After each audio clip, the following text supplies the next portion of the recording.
TikTok, time to rock. Good evening, good morning, good afternoon to everyone who's watching from all over the world. It's your friendly neighborhood philosopher here. And with me now I've got, well, I don't know because I can't see the person. Could be AP, could be Elvis, could be Ali Dawa, could be Richard Dawkins, could be Winston Churchill. Could be Jake Shields making fun of Winston Churchill. This could be Nick Fritos. Could be Sneakos. We don't know. We don't know because we can't see. We have to listen to the person. Excuse me, ma'am. Who are you? I'm Apostate Mommy. Apostate Mommy, hello. Hey. Yeah. Where'd Apostate? I remember Apostate Mommy from somewhere. Was that an actual person, or was that you, a character of you? I forget. I remember Apostate Mommy somewhere. That was a couple years ago. That was years ago, right? Apostate Mommy. Well, there was a YouTuber that made short videos with a burqa, and her name was Apostate, not with a niqab, and her name was no, her name was not Apostate. Her name was Ninja Mommy. Oh yeah. And then I created the parody Apostate Mommy. So some on her. Some country banned the burqa recently. What was that, like some European country? Probably some white nationalist, racist, white supremacist, burqa. European Western country. I'm just saying, I'm going to find out who that is because you won't be allowed to go there by there with that on. This is suffocating, man. Let's be serious. I'm sorry for this. Wonder how you breathe in that thing. Serious topic. You're right. Bans burqa. I just saw recently, within the last couple of months, someone else. Oh no, that was last year. Swiss Parliament approves ban on full face coverings. Hijab bans in French sports. French burqa ban and niqab ban. Ladies and gentlemen, various nations are banning.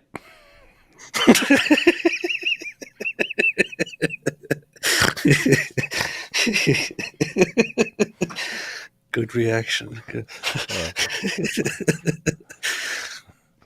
So, European various nations are banning the burqa. Keep in mind that hijab is different. The hijab goes around your head, leaves your face showing. Burqa and niqab, not so much.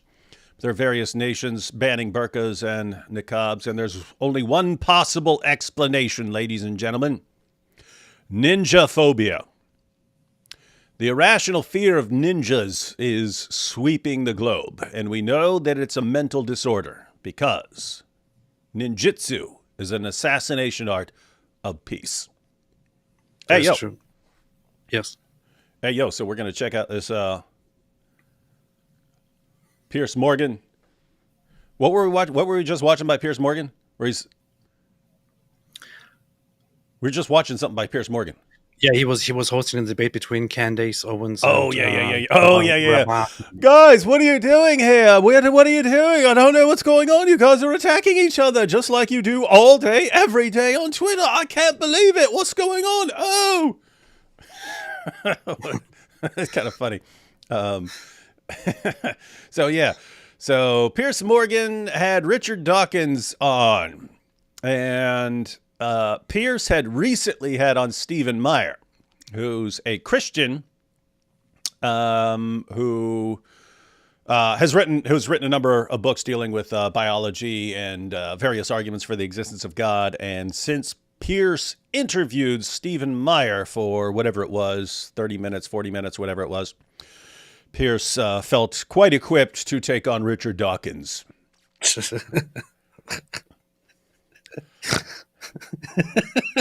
Now, listen, Richard, that's not going to work here. I just had on Stephen Meyer, and he gave me some good arguments to basically rip you to shreds.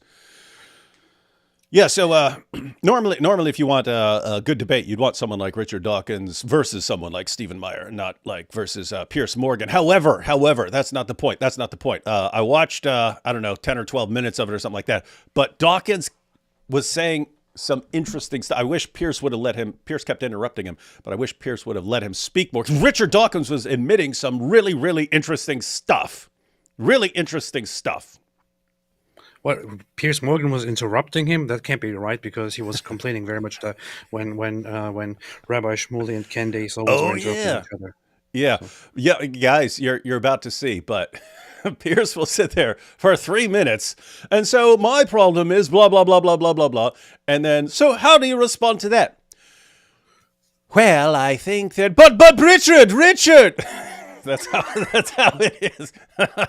It's actually pretty funny. It's still weird after all these years and all this stuff. I still and all the dumb stuff Richard Dawkins has done over the years. I don't know, kind of like Richard Dawkins still. Piers, as annoying as he is, and trying to get all the drama, like it's almost Jerry Springer level stuff. But still like Piers Morgan. I don't know, man. What's going on in the world? AP doesn't like anybody. I just like everybody. I like nobody. But I didn't see the debate. I didn't see this discussion or the episode. I saw like the beginning of it, or a few minutes, maybe a minute or so or less, and I saw a clip of somebody highlighting a certain spot. And the only thing that I know is I look at the comment section and at people's responses, and they were saying, "Wow, Piers really needs to shut up," or why is Piers even attempting to talk about this? So this seems like a very unfortunate episode where Richard Dawkins is basically just without any effort, just making himself look pretty good, and that's the impression I got from the comments section as well. And then I decided I'd watch a couple minutes of it. And then ended up watching a little more of it. But yeah, the overall impression is Richard Dawkins is saying a couple of nonsensical things here and there, but he knows what he's talking about way more, obviously, on science and things like that. And Piers, he's more kind of commonsensical, but he has no clue what he's talking about. And so he's given kind of the commonsensical, like, gut reactions to things. You're saying, well, that doesn't make any sense, right? And but he doesn't know what he's actually talking about. But anyway, you should have changed the title. You should have titled this "Richard Dawkins Destroys Piers Morgan on God." I could to get some clicks, but that's not. Again, Richard Dawkins said some interesting things that I will use and might make 50,000 videos about. Matter of fact, just since you just brought it up, I'm going to make some dope videos out of this. All right, let's take these first couple of super chats. We'll jump right into the thing for Piers Morgan's introduction, where he calls Richard Dawkins controversial. Remember how Hijab reacted when he said, "We got a controversial, blah, blah, blah." Why are you calling me controversial? We're about to see something. Why are you calling me controversial? Why about to see Richard Dawkins. About to see Richard Dawkins. What are you doing calling me controversial? Introduce me as Oxford scholar Richard Dawkins. AP, be on time. I'm telling you professionally. Top G. Top G said it. Top G said professionally. It. Yo, yeah. AP, red is haram for men. Remove that. Ooh, good point. That's a good point. AP's punctuality isn't real. That's true. I'm an atheist with respect to AP's punctuality. I just started an ethics course in my Master of Science degree, and we are studying types of ethics throughout history. Next week, we're studying Islam ethics. Pray I don't get kicked out for hate speech.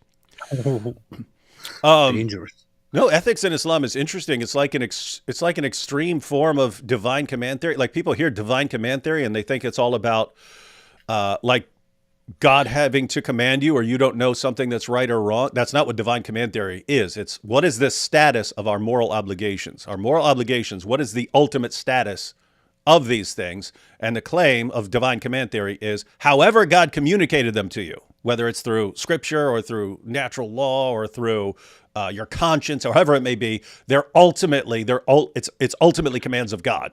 So that's their ultimate status. But in Islam, it actually is. You just have no clue what right and wrong are unless God gives you a command through a prophet. Apart from that, you have no clue what's going on.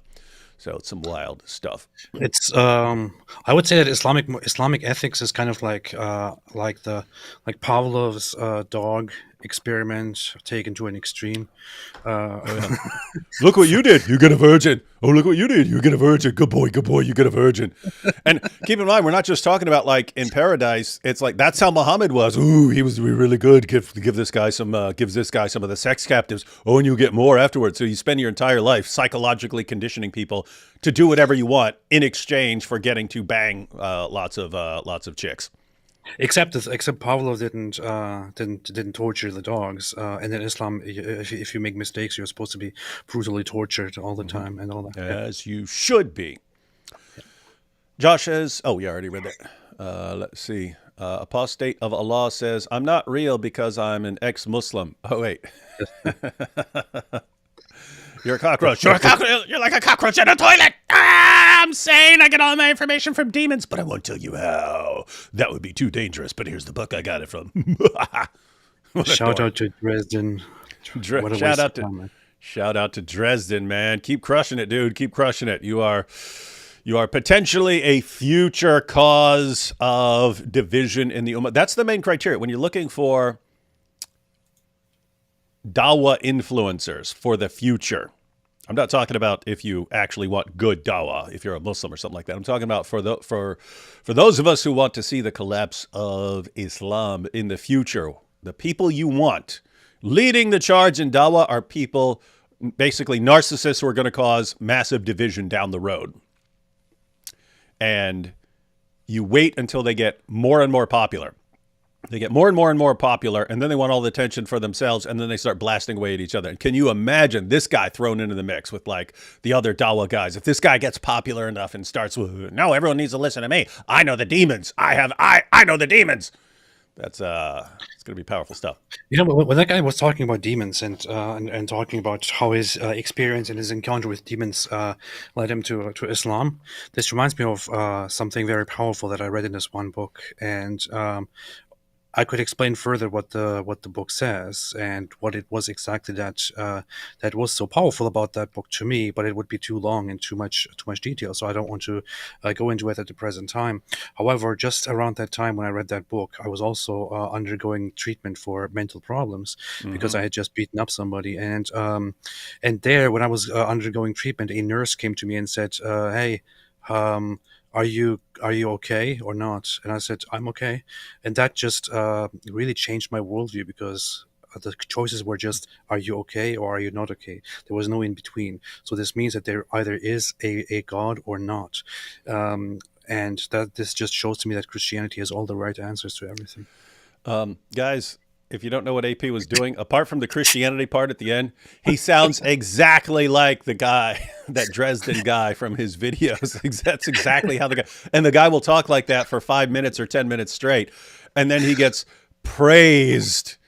Even it's completely nonsensical from any perspective, especially from a Muslim perspective, but they will shower him with praise because at the end of the day, it's Islam is true. Islam is true. And I got that from demons, and then they love him. They shower him with praise. And that's the state of dawah. Again, you could say anything. You could get up and you could say, bibbity bobbity, bubbity boobity, therefore Islam is true. And you would get a ton of instant followers, and they would praise you for being awesome. Yeah. Apostate of Allah says, I'm not real because I'm ex-Muslim. Not only that, AP and I have the exact same facial expressions because we are Zionist bots created by the Russians.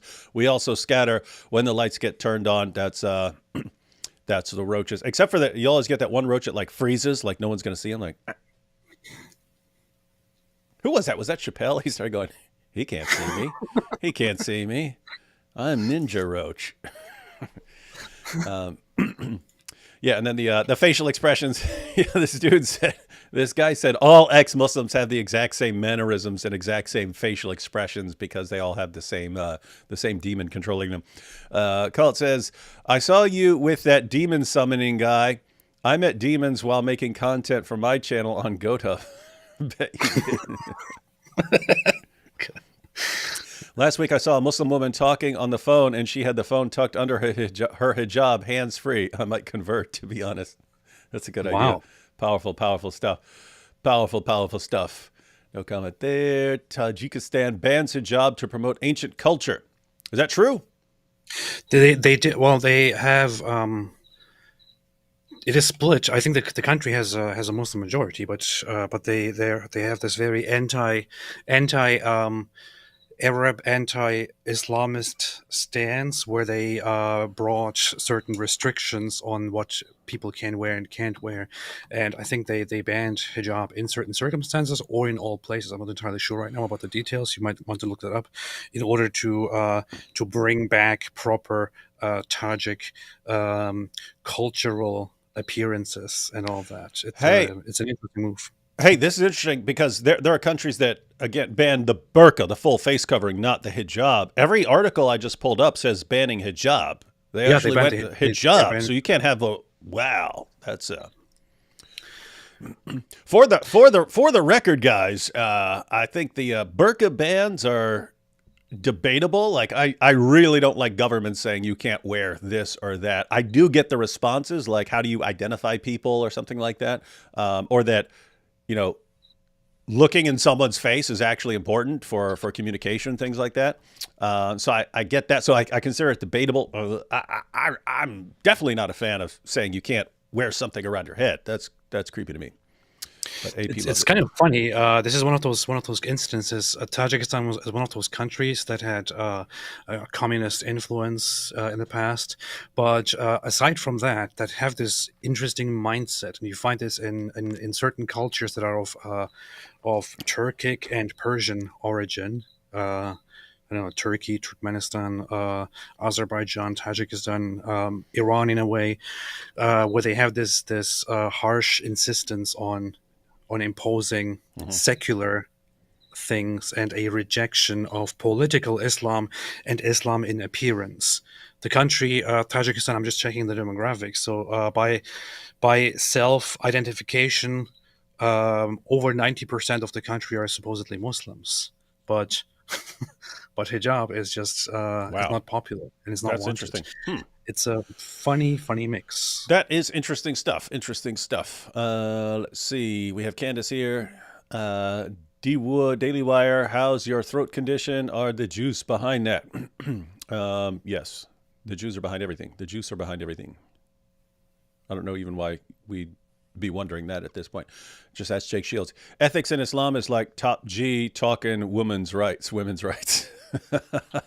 Yeah, that's funny. What's this Muhammad hijab, his real name? What's this Muhammad hijab, his real name? Something like that. Hijab or something like that. His name is Muhammad Hijab, Muhammad Nabil Hijab. In Egypt, they kind of pronounce the same letter that you use for a j sound with a g in traditional ways, and name themselves, and then the name hijab would be in Egypt appropriately used as hijab. So that's where he gets his name from.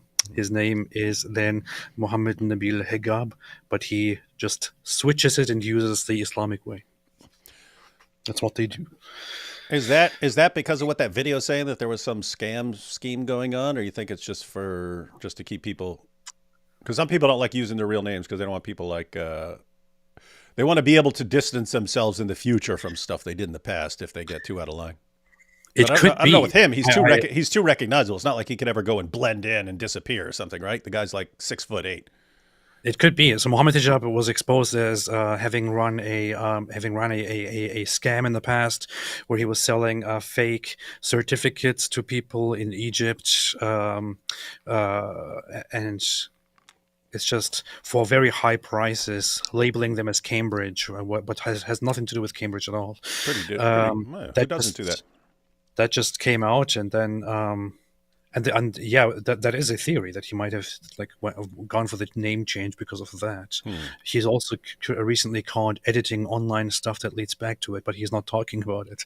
It's funny. Oh yeah, wild stuff. Not talking about it, huh? Like Lauren Chen and her Russian. Russian payments. Lutheran here says, actually, Pavlov did torture his dog, AP, so in your face. What, did he? How did he torture his dog? I was actually What? thinking that. I was thinking. I think he did some messed up stuff with his dog, but I don't know the details. So What? In any case, it definitely wasn't the way in Islamic, the way of Islamic torture if you do something wrong. So. AP and D Wood, as kids, did you read comics? Favorites? I You didn't never read any read comics, man? comics ever. I only watched things. Yeah, I read some X-Men and Wolverine. I mainly stole comics, and then I would occasionally read some of them if the cover looked interesting. So I liked X-Men and Wolverine, of course, before it became cool, and then Spider-Man if it involved Venom or Carnage. Actually, I did read some magazines at some point that you can call comics. My Little Pony. No, I read these things. They would sell those goosebumps things at the store. Those were actually little books, man. Yeah. Unless they had comic book versions, but they had books. I used to get those from my kids. I think they had some comic book versions in Germany, but they also had those books. I would go to the library and sometimes pick up those books, and they were kind of somewhat creepy. I still remember some of them. That's the only thing I read as a child. Did Mo make the burqa to hide Diya as a woman? His woman with a horn. What do you do as a woman who has a horn down there? Below it. Yeah. Muhammad Peshab. Peshab in Hindi means urine. That's pretty rude. We don't have any use for insults around here. D Wood, your opinions, please, on transcendentalism. Thoreau, Emerson. How do they differ from traditional Christianity? What do they have in common? Yeah, not the. We're just trying to we're trying to check out a video here, so will have to be some different time. And like lots of philosophies, they get some things right and. You try to build a life around him. It's a different story. Emmanuel Shahid says, "Hey, if Muhammad was alive, he would definitely grab you up in that sexy red burqa set." Ha ha. No, he would run home. Muhammad would see AP and run home.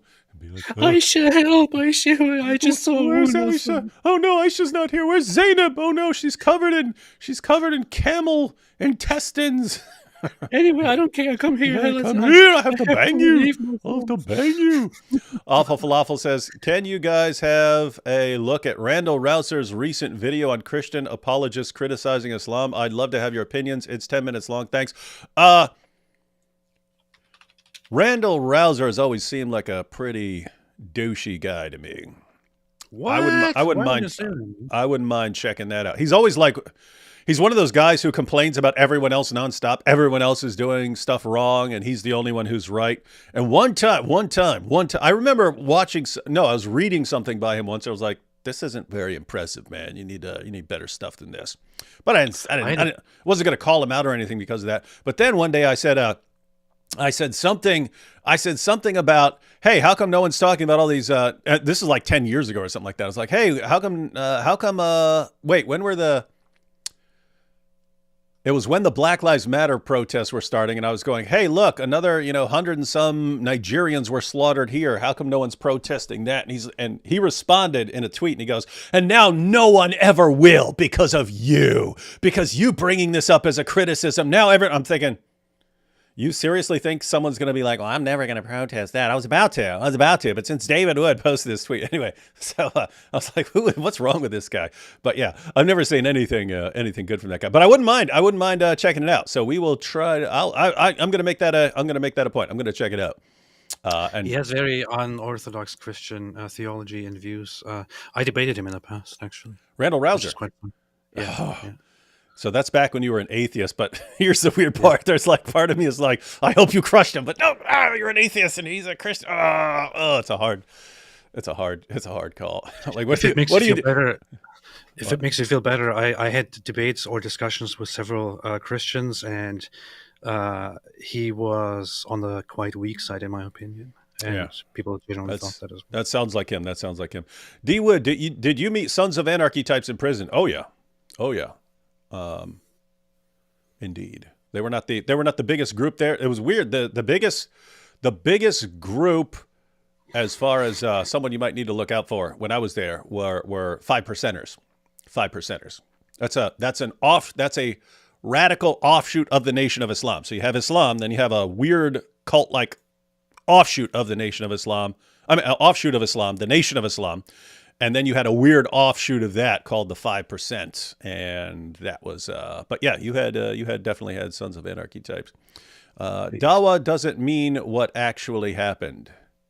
Oh, Dawa don't admit what actually happened. That's true. That's true. Yeah. Had Muslim deny the Injil was intact in Muhammad's time. Guys, we are about to go into a huge project on what the Muslim sources say about the Injil. So stay tuned for that. AP, you don't know this, but several of us Christian apologists are getting together. We're going to go through the entire Quran, pulling out every single verse that can be used to defend the Islamic dilemma argument, or that Muslims twist to say, oh, but here it's saying that the Bible's been corrupted when they never are. We're going to go through every one, every time, and we're going to categorize everything, flesh it out. But we got Chris from Speaker's Corner. We got God Logic, Jai and DOC, Cameron Bertuzzi, going to be a bunch of people involved. We're going to go through the entire thing. We're going to fill out every single detail of the argument, and then we are going to hand it off to people and say, here's literally everything the Quran says.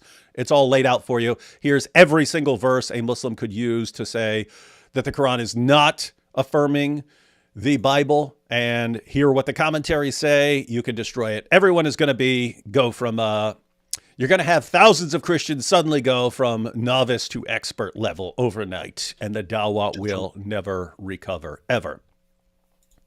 Hey, what's this?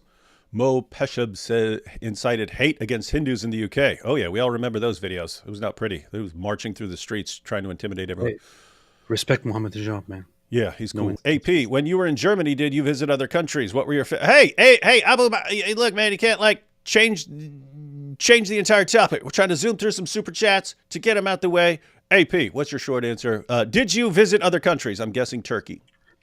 Well, let me start. Let me start with the day I was born and all that. So no, I did visit some countries when I was in Germany, and also later. European countries. The countries that I visited were what was it? Netherlands, Switzerland, Austria. You visited all those countries? Yeah. I changed my mind. Apu Pucker. It's a good question because I didn't know that about AP. Italy, Turkey, and Greece, Norway, and Sweden, and Iceland, and Finland, and Germany now in peace. Croatia, Serbia, Macedonia, Montenegro, Bulgaria, Greece, Turkey. Yeah, of those, my favorite was kind of Netherlands for some reason. Nederlanden, say it right. Nederlanden. But yeah, later on, actually, when I visited Greece, I thought this is a very base place. Then I was conflicted between Greece and Netherlands, and then later we visited Israel, and I thought, okay, this is so far my favorite. I hope this is enough for my Mossad handlers. I hope I fulfill the quota here. Yeah. But yeah, so I always thought I wanted to retire on a Greek island sometime in the future if I ever have the possibility or something. I don't know.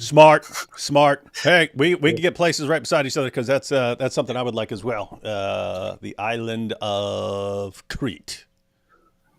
Got to. Inshallah. My dad was in the Navy for a while and was stationed there, so I got to go there during summers, and super dope place. So what, David Wood, what other foreign countries would you like to visit? Why? I don't know, Scotland maybe.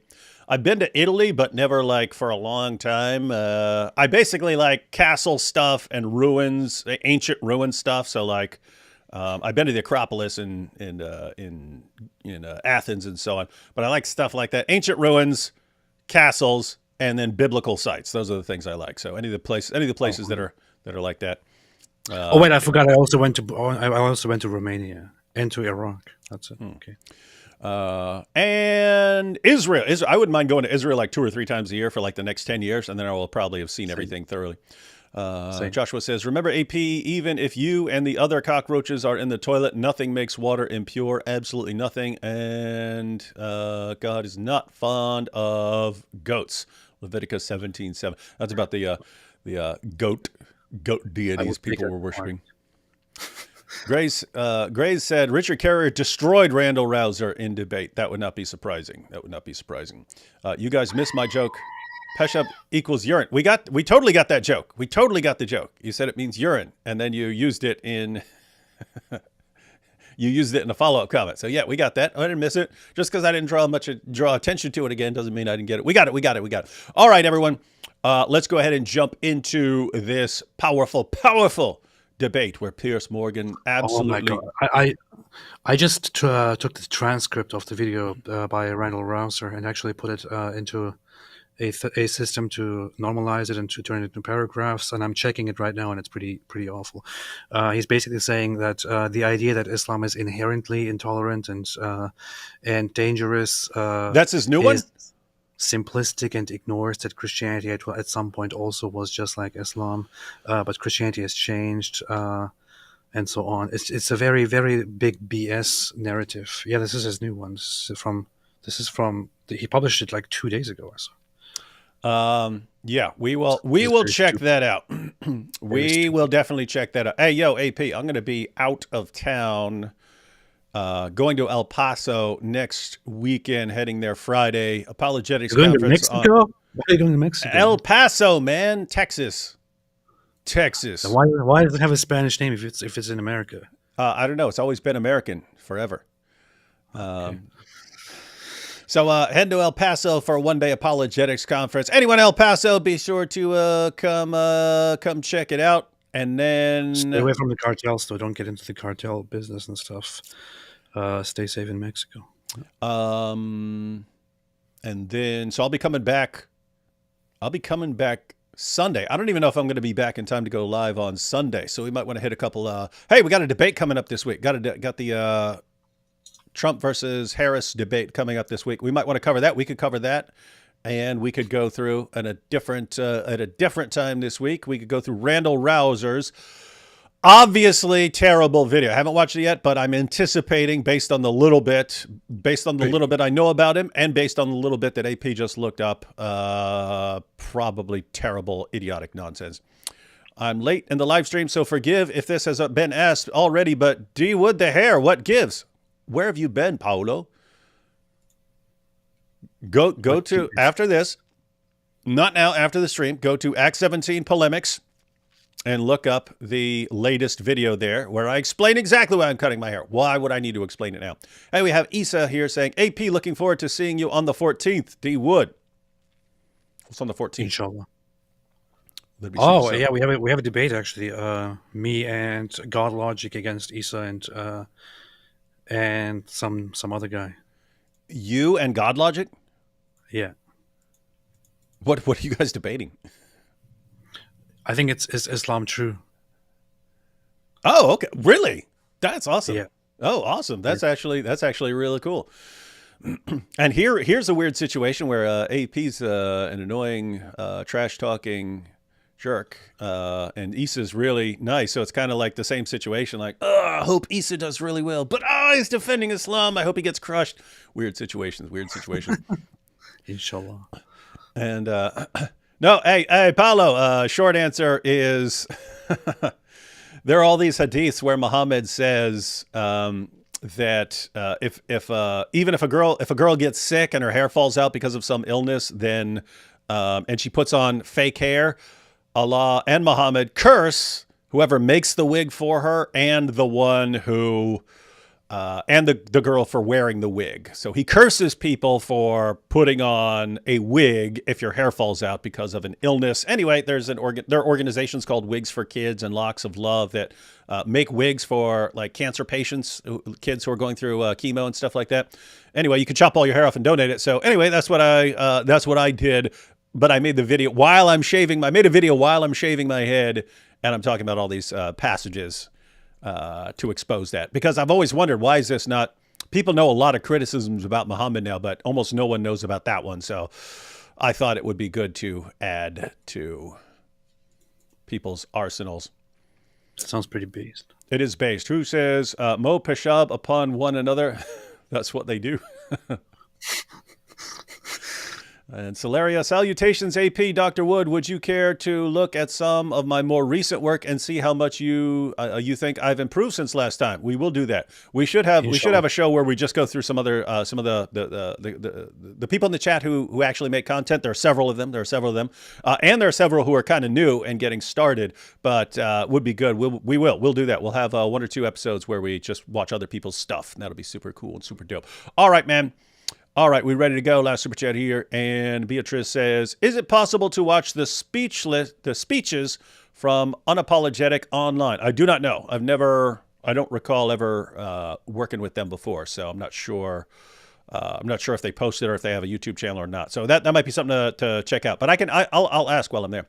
All right, everyone, let's go ahead and jump into this powerful, super epic smackdown of AP's hero, Richard Dawkins. Richard Dawkins is one of the most controversial and fascinating thinkers in the world. How dare you say controversial? Book of the Dead explores how every creature is a living archive of its ancestors and the history of the planet. He's also about to embark on what he says is his final ever tour. And we'll talk about all that and more. But first, I want to know why. After my last conversation with the esteemed professor, which I thoroughly enjoyed, he said this. Oh, he always does this, doesn't he? Yeah, what is that? I just said, what were we just watching? We were just watching something where I said, you got these people who make it all about them. No, it was that dude. It was Dresden. It was Dresden last night when he was saying, so, but then I look at the Quran, it's this perfect book. How do I know? Well, look, there's this verse about me and it's saying that I need to publish my book. And it's like, how does everything about you? That's like narcissistic. So here you have Piers. Pretty narcissistic. Here you have Piers. He's actually starting out, and let me show you what Richard Dawkins said about me. How's he going to defend this? Let's see what he says. How dare you? There was a recent interview you did with Piers Morgan, and you sort of touched on it. I think it felt like you didn't really believe that he believed that there's this afterlife and God and things like that. And I said that, yes. Yeah. How do you think they don't deep down believe it? I can't speak for them, but in the abstract, something made me think Piers Morgan didn't believe. I think Piers Morgan's a fool. So I'm not really much interested in what he believes, actually. Oh, you said something similar off air, and I didn't think you would repeat it. Well, he interrupts a lot, doesn't he? Sure, you can say that again. Wait, so they brought it up. They literally Piers had the clip pulled up at the beginning to kind of, as a kind of gotcha. Hey, look at what you said about me. This is mean. You said that I'm a fool. What's up with that? But in the context, these guys are both making fun of him for interrupting too much. And then what does he do for literally the entire discussion? I mean, again, I only watched like the first 10 or 12 minutes of it. This guy interrupts a lot, and it'll be after he spends 3 minutes introducing his question, and then as soon as anyone starts responding, he like cuts him off and jumps in. Anyway, Richard, wait, Richard. Yeah, that's what. Oh, Andrew Gold, that's that heretics guy. You were on there, right? Yeah. You were on there, right? Yeah. Okay, he had me on. Hey guys, you catch that? You catch He's a that? nice guy. You got Andrew Gold interviewing all the most famous and deepest thinkers in the world. Here he is with Richard Dawkins, and be sure to check out his interview with one who is greater than Richard Dawkins, the Apostate Prophet. Sure, yeah. Okay. Well, Mr. Dawkins joins me exclusively again now. I like that he's actually smiling in a really creepy fashion. Like, not what? That was good. That was a sick burn there. I hope you're not going to. Hope you're not going to interrupt me now that you've just exposed yourself for it. You do battle with the fool, Richard. I thoroughly enjoyed our last conversation. Why would you turn on me like that afterwards? I did too. Well, I've already explained that to your people why I did. Well, I haven't heard it yet. But it was nothing to do with what... Oh, okay. Well, in that case, they're remiss in not telling you, but I'll tell you afterwards. But it was nothing to do with anything you said. It was a question that you asked me that I thought you shouldn't have asked me. Oh, okay. Yeah. Does anyone know what that question was? I didn't see the other one, I don't think. But matter of fact, he goes on about this. So apparently before the show, he told the producers or whatever, please tell Piers Morgan not to ask me about such and such. And then Piers apparently did. And then Richard was mad that he brought that up. I don't know what that was. I did see him once where he didn't want to answer a question about Islam for some reason. Oh my! I don't know if that was just that. Thinking that. I was just thinking. But that was that on something else. That was on something else, because it's weird, because quite frequently he's pretty open about blasting away at Islam. So the point is, I have seen him at a point. There was a point where for some reason he did not want to discuss Islam. I do not remember where that was, but yeah, I don't know. I don't know if anyone knows what the question was that Dawkins. That they talked about in the last thing, but Dawkins didn't want to talk about. Let me know. I think there was a subject matter you didn't want to discuss. No Name says it was to do with Islam. Okay, that's interesting. So No Name here says it was about Islam. So yeah, I'm looking at it. Okay. I'm looking at it right now, and so that there was a moment where he was asked about Islam and ISIS, and he said he doesn't want to talk about this anymore. Oh, okay. Okay. And maybe it was just a thing that might have been a situation where if he were getting like credible death threats, because we've been in that situation before. Again, I've had the FBI show up and said, there's some credible death threats against you. We're telling you how to get in contact with us if you see anything or find out anything or something like that. So maybe it was a situation where he was found out that he's on some ISIS hit list or something like this. And was like, I don't want to say anything about Islam right now. That would be understandable. And if he makes it clear to the producers and then they don't communicate that to Piers, I would understand them being a little annoyed. But here we go. For that, I explained that to your people. They should have passed it on to you. I don't know why they didn't. Okay, but just to be clear, you don't think I'm a fool? I do not. I was irritated by one question that you asked. Why's everything got to be about Piers? So you don't think that I'm a fool? Am I smart?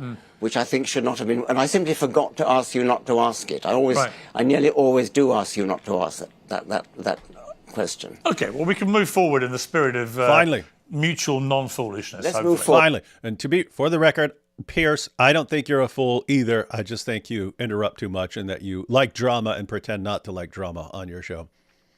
Those would be my criticism. Other than that, you do a bang-up job, man. A bang-up job. I do not think you're a fool, no. Thank you. Well, I would hope not, because you're back on the program. It's great to have you. Now Pierce's Twitter page is going to say, not a fool, Richard Dawkins. You see, everyone, he's got his street cred now. He's not a fool, according to Richard Dawkins. Okay, I just checked it out, actually. It's the section is like halfway through the interview or more the last time. 2/3, and he asks him about Islam and terrorism and things like that, and then the topic comes to the former ISIS bride Shamima Begum and whether she should be allowed back into the UK or not. And Richard Dawkins says, "I haven't studied the topic. I would rather not comment on it." And then he says, then he insists again, and he says, "I just don't want to comment on it." And then he explains the topic and wants his opinion again, and Richard Dawkins is just quiet and doesn't say a single thing, and then they just move on. It seems that he really got uncomfortable there because he was prompted to give an opinion on something that he just simply does not. Or also, when he didn't respond, Piers then said, "Do you not want to talk about it because you get death threats?" or something like that. Oh no, I guess that was when I guess that this was the one that I was thinking of because I had seen that clip. I guess this was that one, but yeah, that was a big issue back then.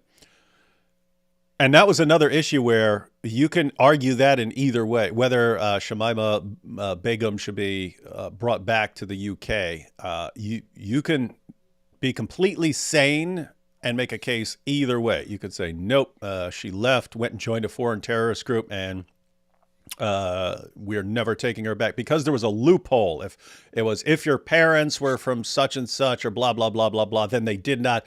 Because guys, ordinarily, if you are a citizen and you get caught with some terrorist group, they have to bring you back. They have to bring you back, and they have to punish you as one of their people. There was some loophole in the system where since her parents were immigrants, then they didn't. They could tell her to go somewhere else, so they technically didn't have to bring her back or something. But that kind of made her like a person without a country or something like that. So anyway, that was a debatable situation. You could be completely coherent and say, no, you bring her back and you punish her according to British law, or you can make a totally hey, we're trying to set an example for the future. If you go off and join a terrorist group and we don't have to take you back, we are not bringing you back here. And apparently Richard just didn't want to talk about it. And I'm not even sure why Piers would want him to talk about that. Like, what is... The thing is also... as an evolutionary biologist, what do you think about this political situation? The thing is also, he insists on it, and then he goes, are you afraid that you might get death threats for this? And Richard Dawkins just says no. He says, well, are you worried for your safety? He said no. Are you worried because of Salman Rushdie recently? And he says no, and he just keeps pushing on this, and you can see Richard Dawkins get visibly uncomfortable. That would get annoying. Yeah, it's a very dumb thing. That makes sense. That makes sense. Wants to move on. Okay. All right, everyone. Thank you everyone for clarifying that. Now we know, and that makes sense. Let's talk about this issue of God, because we had a long chat about this last time. I do believe, for what it's worth, I do believe in God. I do believe in an afterlife. I find it comforting. I also find, as I said to you last time, comforting. I find it explains things which are otherwise completely inexplicable. And we had a guest on recently, Professor Stephen C. Meyer, who's a prominent believer in intelligent design, or what he calls the God hypothesis. He watched our last interview that you and I had, and this is what he said about it. Dawkins wants to portray theistic belief as if it's equivalent. I did want to point out there, Piers, he actually made a little important point there. He said, yes, I believe in God and I believe in the afterlife. Yes, I find it comforting, but I also believe that it explains some things, right? So, because there are people who think, you just believe in your sky daddy because it's comforting. It's like your security blanket. And so he acknowledged, I do find it comforting, but I also believe it explains things. In other words, I actually have reasons for thinking that it's true, not just because it's comforting. So anyway, that's a good point for Piers bringing that out there. To belief in fairies. And he'll concede that, well, it's possible. But I think there's a stronger argument for the theistic case. And that is that when scientists and philosophers reason from evidence, they typically use a method of reasoning that has a technical name. It's called inferring to the best explanation, where the best explanation is one where you're invoking a cause which has the kind of powers that would be required to explain the phenomenon of interest. I would call that causal adequacy. So he's saying inference to the best explanation. If you're trying to explain some evidence, your explanation needs to have the ability to actually account for the evidence, or you have a crap explanation. And so what's the best explanation that actually accounts for things? Again, I'm thinking in terms of like causal adequacy. If you're saying this is the cause of this is the cause of that evidence, does your cause actually have the ability to explain these things? And so sometimes when you're just saying chance over and over and over again, luck over and over and over again, you kind of look at that and say, I don't think that has the ability. It's not adequate to what you're trying to explain, whereas God would. Anyway, that's why he's pointing that. And you correctly pointed out in your conversation with him that when you get back to that, what physicists often call the singularity, the point where matter, space, time, and energy begin to exist, the materialist is really up against a huge conundrum, because prior to the origin of matter, there is no matter to do the causing. That's what we mean by the origin of matter, that's where it starts. Right. And so if you want to invoke a cause which is sufficient to explain the origin of matter, you can't invoke matter. It's in principle, the materialistic explanations are in principle insufficient. So you need to invoke something which is external to the material universe and is not bounded by time and space as well. And that starts to paint a picture of the kind of cause you would need that has the sort of attributes the traditional theists have traditionally associated with God. You see, what I found interesting here about the beginning is that Dawkins agrees that matter and space and time all came into existence at the Big Bang. And so he's not appealing here to like a multiverse. So you have guys who would say, there's this big array of universes out there, and we're just one among those universes. Stephen Meyer's pointing out, so the main argument, guys, is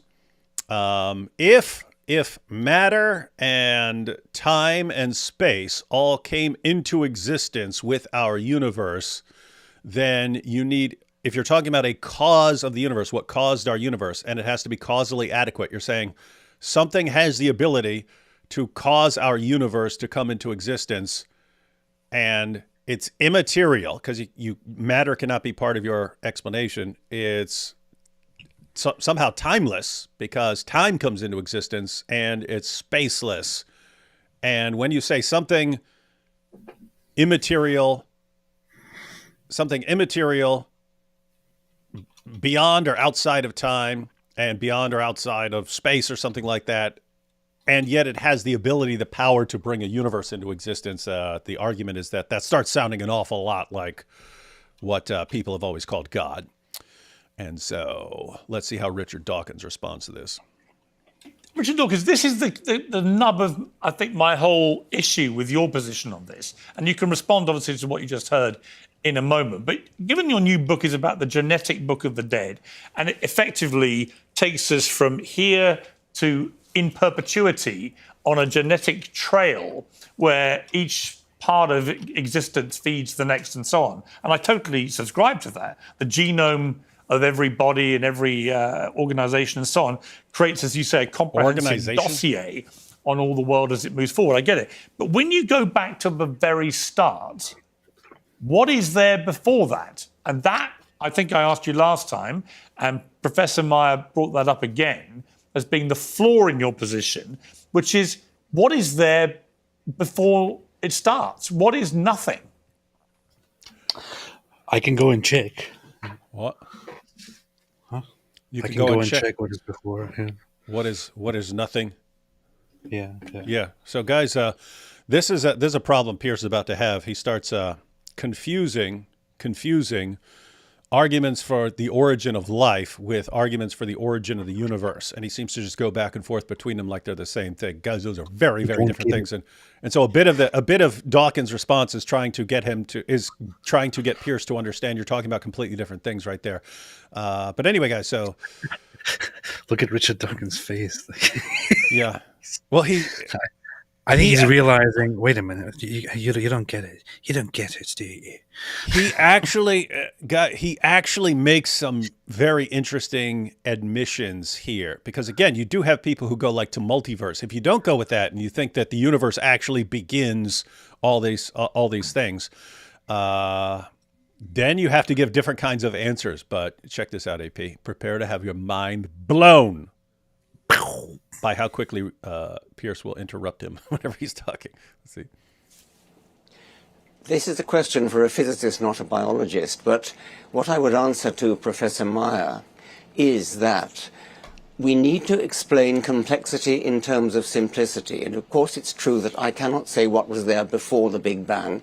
Physicists sometimes tell us that the word before doesn't even mean anything before the Big Bang. But whatever it was, it but it has to, doesn't it? You cannot suddenly invoke. Doesn't it have to? Someone as logical as you are, and I believe you are, you think about this all very logically. A logical mind surely has to appreciate that before the Big Bang, there has to have been something before then. Otherwise, he just played the clip, man. He just played the clip of them saying he interrupts a lot, doesn't he? Yeah, he does. Yeah. And there he is. You're immediately jumping in. Wow, man, that's wild. And what's weird is I'm catching it more now.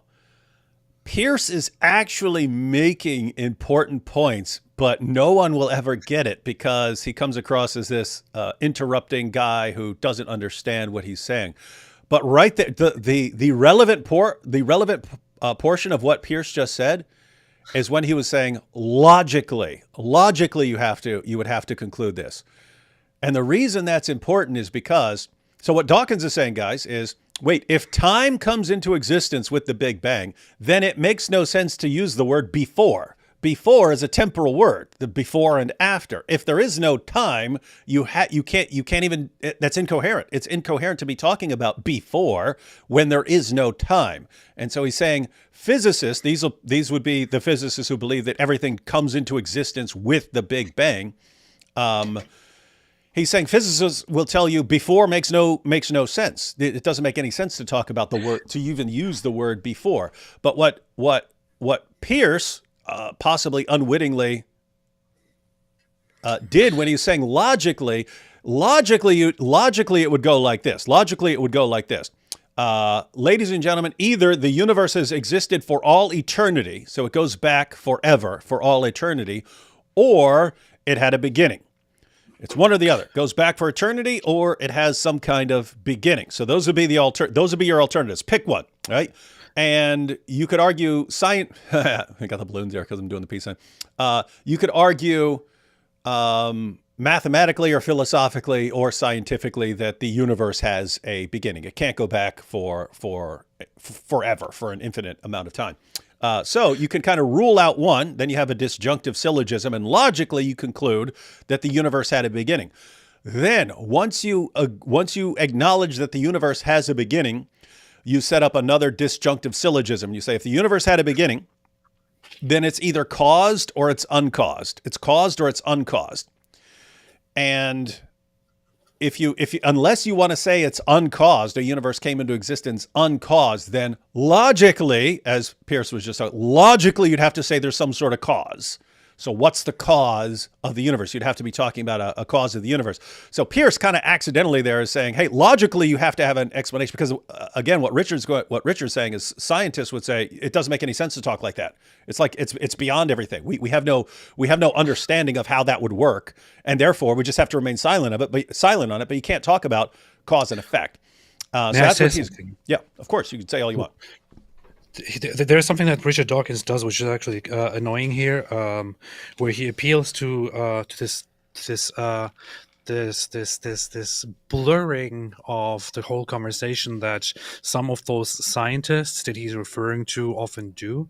They make it more obscure. They obfuscate it by talking about by bringing it into it these actually points about the semantics of what time is and what before means and so on. It's actually very simple. So here is, just to make it very, very simple, here is a point. Right, not here, wait, the other side. Here is a point where there is technically no space and no time in the sense that we understand it today, because nothing ever changes and there is nothing to that moves around and nothing to fill in, which is why it is not logical or valid to talk about time or space when referring to this point here.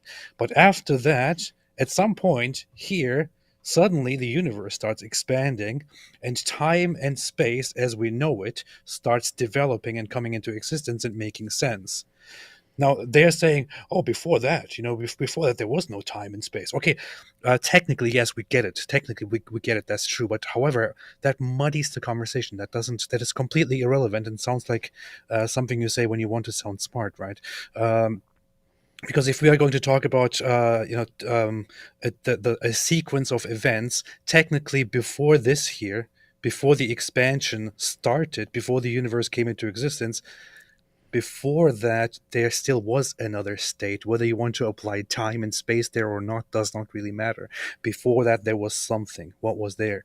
And you can then argue that there was an eternal nothingness, eternal state of singularity. It existed like that forever without anything changing, and somehow it derailed and brought into existence this universe. Or you can say that there was a God that brought this into existence. Of course there was a before. This whole addition to the conversation of technically there was no before is a completely unnecessary addition to this conversation. There was something before, that's it. What was it? And we have to specify that. Yeah, AP believes that it must be God, because if it was just some eternal state of singularity or something like this, there's no will to make a change, and therefore it would have to be a will involved. So now you got something immaterial, timeless, spaceless, powerful enough to create a universe, and has a will. Thank you, AP, for proving the existence of God here. What I would have changed right there, if I were Richard Dawkins, so at this point, if Richard Dawkins says it doesn't make sense to talk about before when time comes into existence with the Big Bang, I would, if I were, I might be on the same page with AP. They're saying, okay, maybe it's some completely different version of time or something like that we have no experience of, and therefore we wouldn't know what to say about it. We have no experience of it. You do have people just saying, no, there is no time or something like this. But so anyway, if I were Piers, I would have switched it and said, okay, let's not talk about before then. Let's talk about causation, because you can have a temporal causation. I'll give you an example of temporal causation. So here's a Quran. Here's a Quran, ladies and gentlemen. And here's a goat standing on the Quran. Got it? And if you say, what's the cause of this goat standing on this Quran?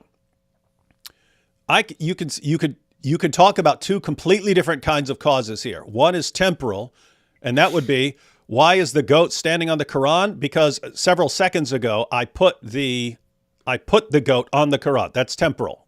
You're talking about something that happened in the past that explains why it's there. But there's a different kind of causation involved in the sense that if I say, what's the cause of this goat being where it is right now? Well, there's a Quran that's holding it up. I'm not saying before right now. That's simultaneous. Like this Quran is currently the cause of this goat being where it is. And you can then say, okay, and my hand is the cause of the Quran being in place to hold it. This is all simultaneous causation here. This is all, even though there's a temporal component that I could talk about, as far as why this thing is where it is right now, it's where it is right now because this is holding it in place. Why is this holding in place? Because this is holding in place. This is all simultaneous. And so the point is you could talk about causes in a way that doesn't necessarily refer to temporal causation before and after. So I probably would have switched to that into something like that. But I don't know if the conversation would have gone any better. But let's get back to our hero, Richard Dawkins. What is nothing? A physicist will tell you that Yeah, but what do you tell me? You hear him interrupting? I'm trying to tell you what a physicist would say first of all. They would say that you cannot use the word before for the Big Bang. Time began at the Big Bang. There was no before the Big Bang. I know it's contrary to common sense. Physicists don't necessarily deal in common sense. Well, it makes... Physicists don't necessarily deal in common sense. Richard Dawkins. No sense, does it? And that's what I mean. I think you're... Physics is against common sense. Richard Dawkins. Logical man. That cannot make sense to you. The idea that you're not even allowed to use the word before the Big Bang, when every part of both of our brains tells us that that's obviously nonsensical, doesn't that make you think again? We are not physicists. I, like you, am completely baffled by what physicists say to me, which is that you can... I am completely baffled by what physicists say. Richard Dawkins. The thing is, you can hear in Richard's voice, in his tone, that he's already getting quite annoyed with Piers. I would be too. I would be too. Like he's like, hey, I just played a clip of this guy, and then I talk and explain why I'm concerned about your views, Richard. Now, Richard, how do you explain this? And then, like, what? 3 seconds into it, he cuts him off. It's like this. David, can you explain to me what exactly you believe about sandwiches? Well, yeah. So my view on sandwiches. Oh, hold on, David. Hold on, David. I didn't ask about your view, and you have to first explain what the view is. That's what he keeps doing, right? Anyway, wild stuff. But I'm like you in the sense that it's funny that they began the show by playing a clip of Richard Dawkins agreeing with the heretics guy that Piers interrupts too much, and Piers literally played the clip and then instantly proceeds to interrupt. That's just funny. Not use the word before for before the Big Bang. Time itself began at the Big Bang. Now that is totally counterintuitive. It's counterintuitive to me. It's counterintuitive to you. It's counterintuitive to Stephen Meyer. But we are not physicists. And you need to talk to a physicist. Talk to a physicist about that. And they will tell you that you cannot use the word before for the Big Bang. Yeah, but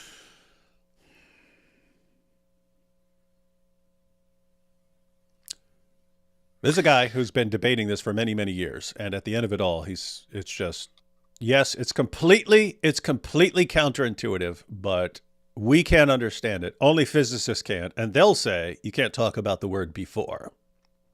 I don't think But this the is funny thing the is, most persuasive thing. Richard Dawkins clearly didn't come in for the conversation about what was before the Big Bang. How much can he make it clear? Yeah, and I have to. It's weird because you could argue it in both ways, right? Like his expertise is in the realm of biology, so you'd want to ask him questions about biology. On the other hand, he is sort of like one of the faces of like he's probably the most popular atheist on the planet, and he's been debating this stuff for years. So it kind of makes sense to say, okay, how would you explain this? But it is interesting to me that like one of the pioneers of the new atheism is just saying at the end of the day, I don't know, I'm not a physicist. Yes, it's counterintuitive. We have no clue what these guys are saying. Yep, weird stuff, but just trust these guys when they say it makes no sense to talk about before and leave it at that. Just leave it alone. But that's the thing. He has an expertise. He has a field that he specializes in, which he's also very good at and very very famous for, where he writes. And when it comes to the beginning of things, he will concern himself with the beginning of life, right? Like how life began, how life formed, how it comes into existence and develops over immense, unimaginable amounts of time and all that. The whole conversation about the Big Bang, although he might have certain agreements with people who specialize in that field, might be something that he feels is not something for him to really discuss in detail, but rather for someone else. If you want to talk about that, invite somebody else. I can talk to you lengthily about biology. I actually respect that. It's like he's not making. He's not asserting to be an authority in the field. So. Yeah, I do too. But I mean, it's basically, do you have a response to the cosmological argument, Richard Dawkins? And his response is basically, well, whatever the answer is, it's completely counterintuitive. We agree that it's completely counterintuitive to me, to you, to any non-physicist. And but we'll just trust the physicists that they get this. And it's like that's the best. Again, not your field of expertise, but at this point when he's been in lots of debates and had to give responses before, if after all these years that's the best that a non-physicist can come up with, that sounds I don't know. Sounds kind of weak to me. Sounds kind of weak. Sounds pretty based. It's based and weak. You think that's I was just thinking it's kind of something being based and weak is kind of counterintuitive, but it's like maybe you could apply that to the origin of the universe or something. I do because I'm not a physicist.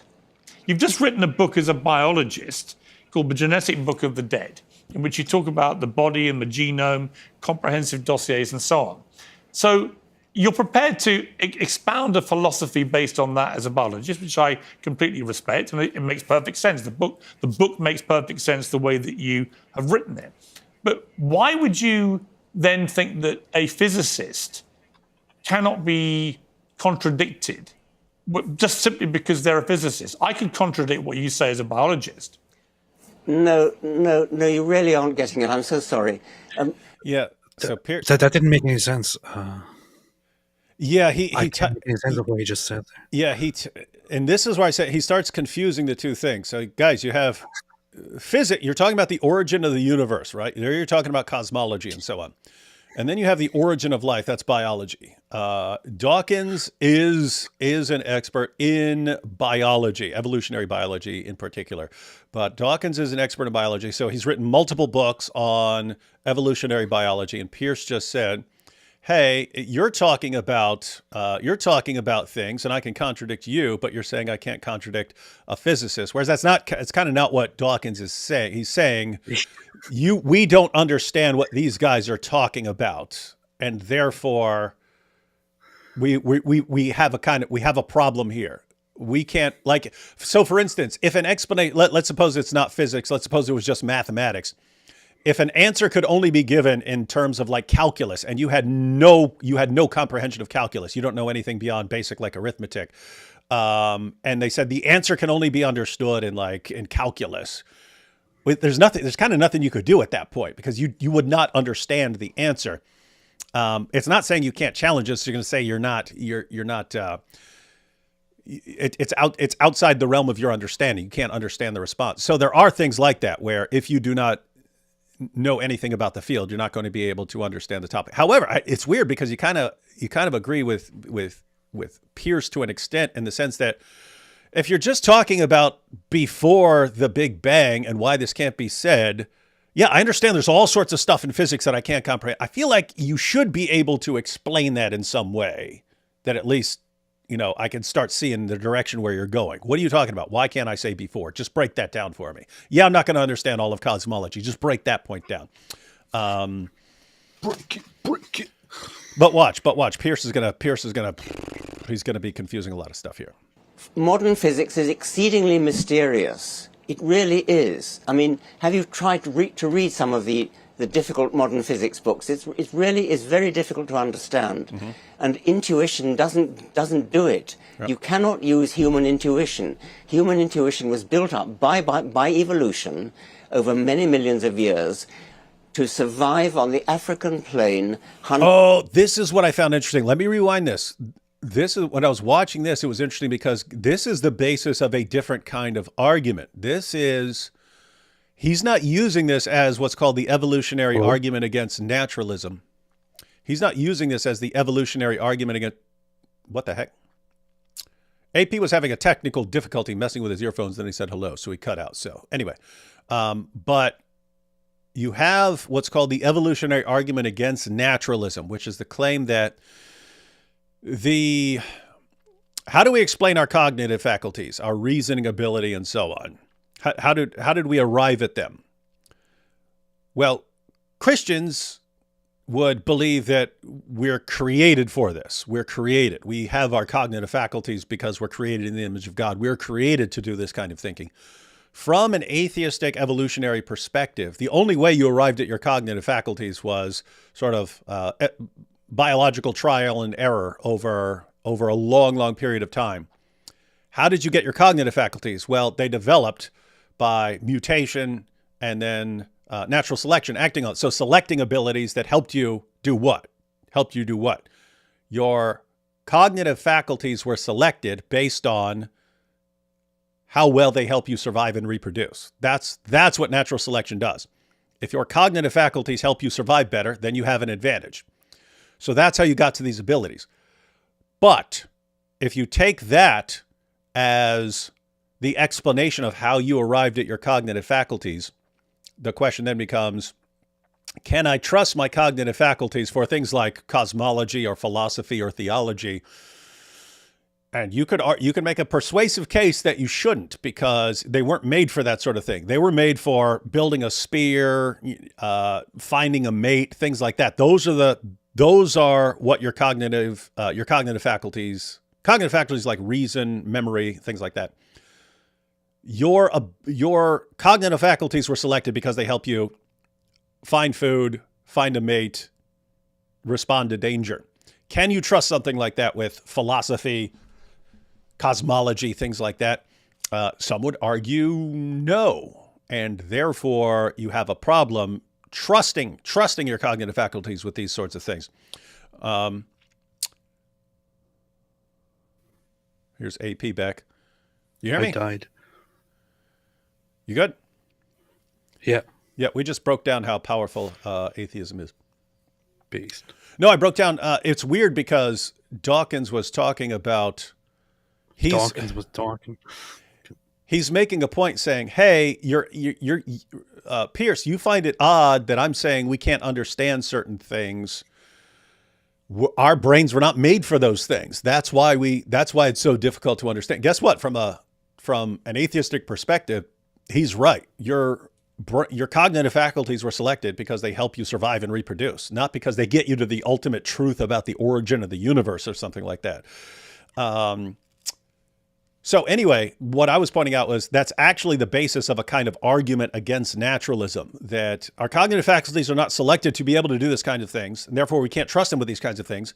But we do trust them with these kinds of things, these kinds of discussions, philosophy and cosmology and things like that. And we can discover the truths of physics and mathematics and so on. So it looks like talking about causal adequacy, we need an explanation for how we arrived at our cognitive faculties that goes beyond just survival and reproduction, like they were made for this sort of thing. Something like that. That's not the point he's making. He's trying to explain, hey, here's why you don't understand this, Piers. Here's why you find it so confusing. You weren't made for this sort of thing.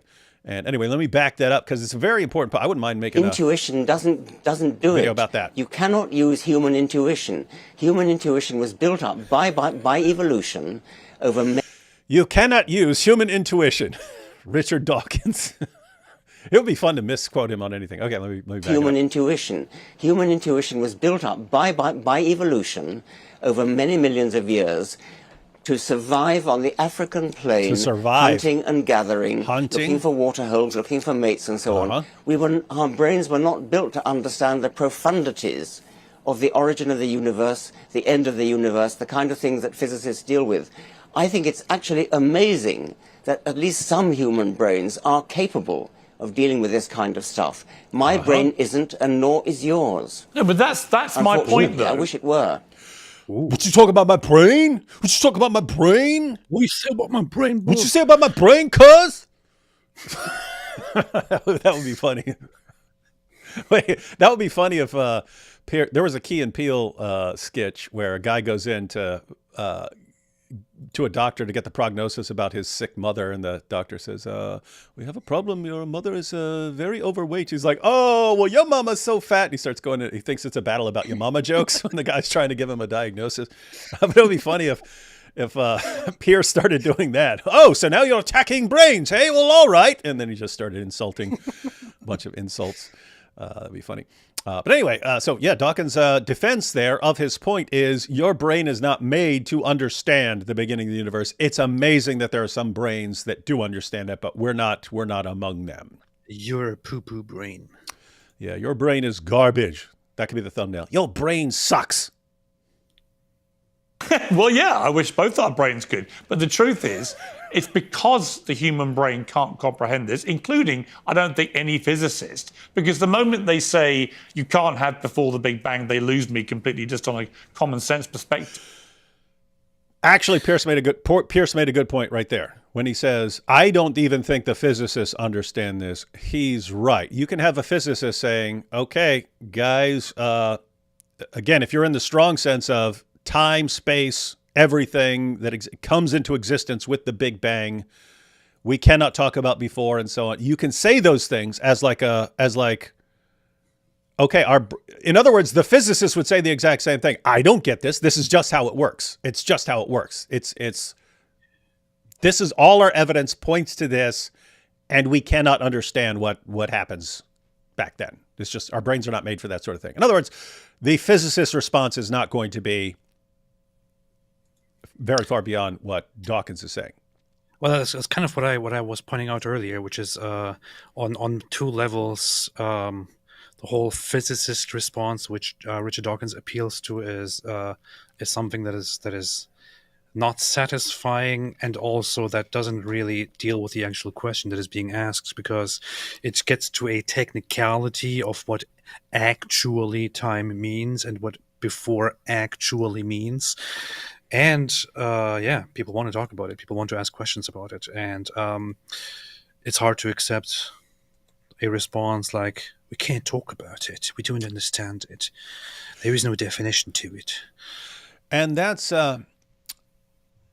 part of what I found interesting about this, in that it's good to have people being honest about that, because you'll have like internet atheists. We've got it. Well, the scientists have all this figured out and it makes perfect sense and we can explain everything and blah, blah, blah, blah, blah. And it's like, okay, here's one of your representatives over all these years. And he's admitting, which is, it's more honest, right? It's more honest to say, guys, look, our brains are made for this. They're not made for that. And therefore you keep pressing questions about that. We could do our best and we could study it. But at the end of the day, there are some things that are just massively beyond our comprehension there. And you've just had lots of atheists in the past who don't want to go down that road because they want to act like, we've got all this stuff figured out. We've got it all. We've got the explanations. You don't. And so when you're basically, the long story short, when you're an atheist and you all of a sudden you're appealing to mystery, mystery, mystery. Oh, it's a mystery. It's a mystery. And it sounds like that's your explanation. It's like, okay, I don't think you guys are. I don't think you're very consistent if you would say the same thing to a theist who says, I don't know why God does this. It's just a mystery. You say, aha, so you don't have the answer. Okay, well, you see, you're the champions of science, and you're acknowledging you don't have this stuff figured out. You're the proof. All right, Dawkins. It's that reason that I think there has to be a power that is greater than the human brain. And that gives me succor to my belief in... Who you calling sucker? Who you calling sucker? And here again, Piers keeps making the kind of commonsensical points, and he's saying, wait a minute, if there's all this stuff, this mathematics and science and stuff, and you're saying it's beyond my ability, it's kind of like there's some mind behind all of this that does understand it. Anyway, I'll back up a little bit. It's that reason that I think there has to be a power that is greater than the human brain. And that gives me succor to my belief in God, and why I think people turn to gods of different types, obviously. It would have been funny if Richard just says, you are a sucker. That would have been funny. Yeah. They turn to that because it is incomprehensible otherwise what has happened here. There has to be something more difficult to understand than the human brain can understand. I accept that.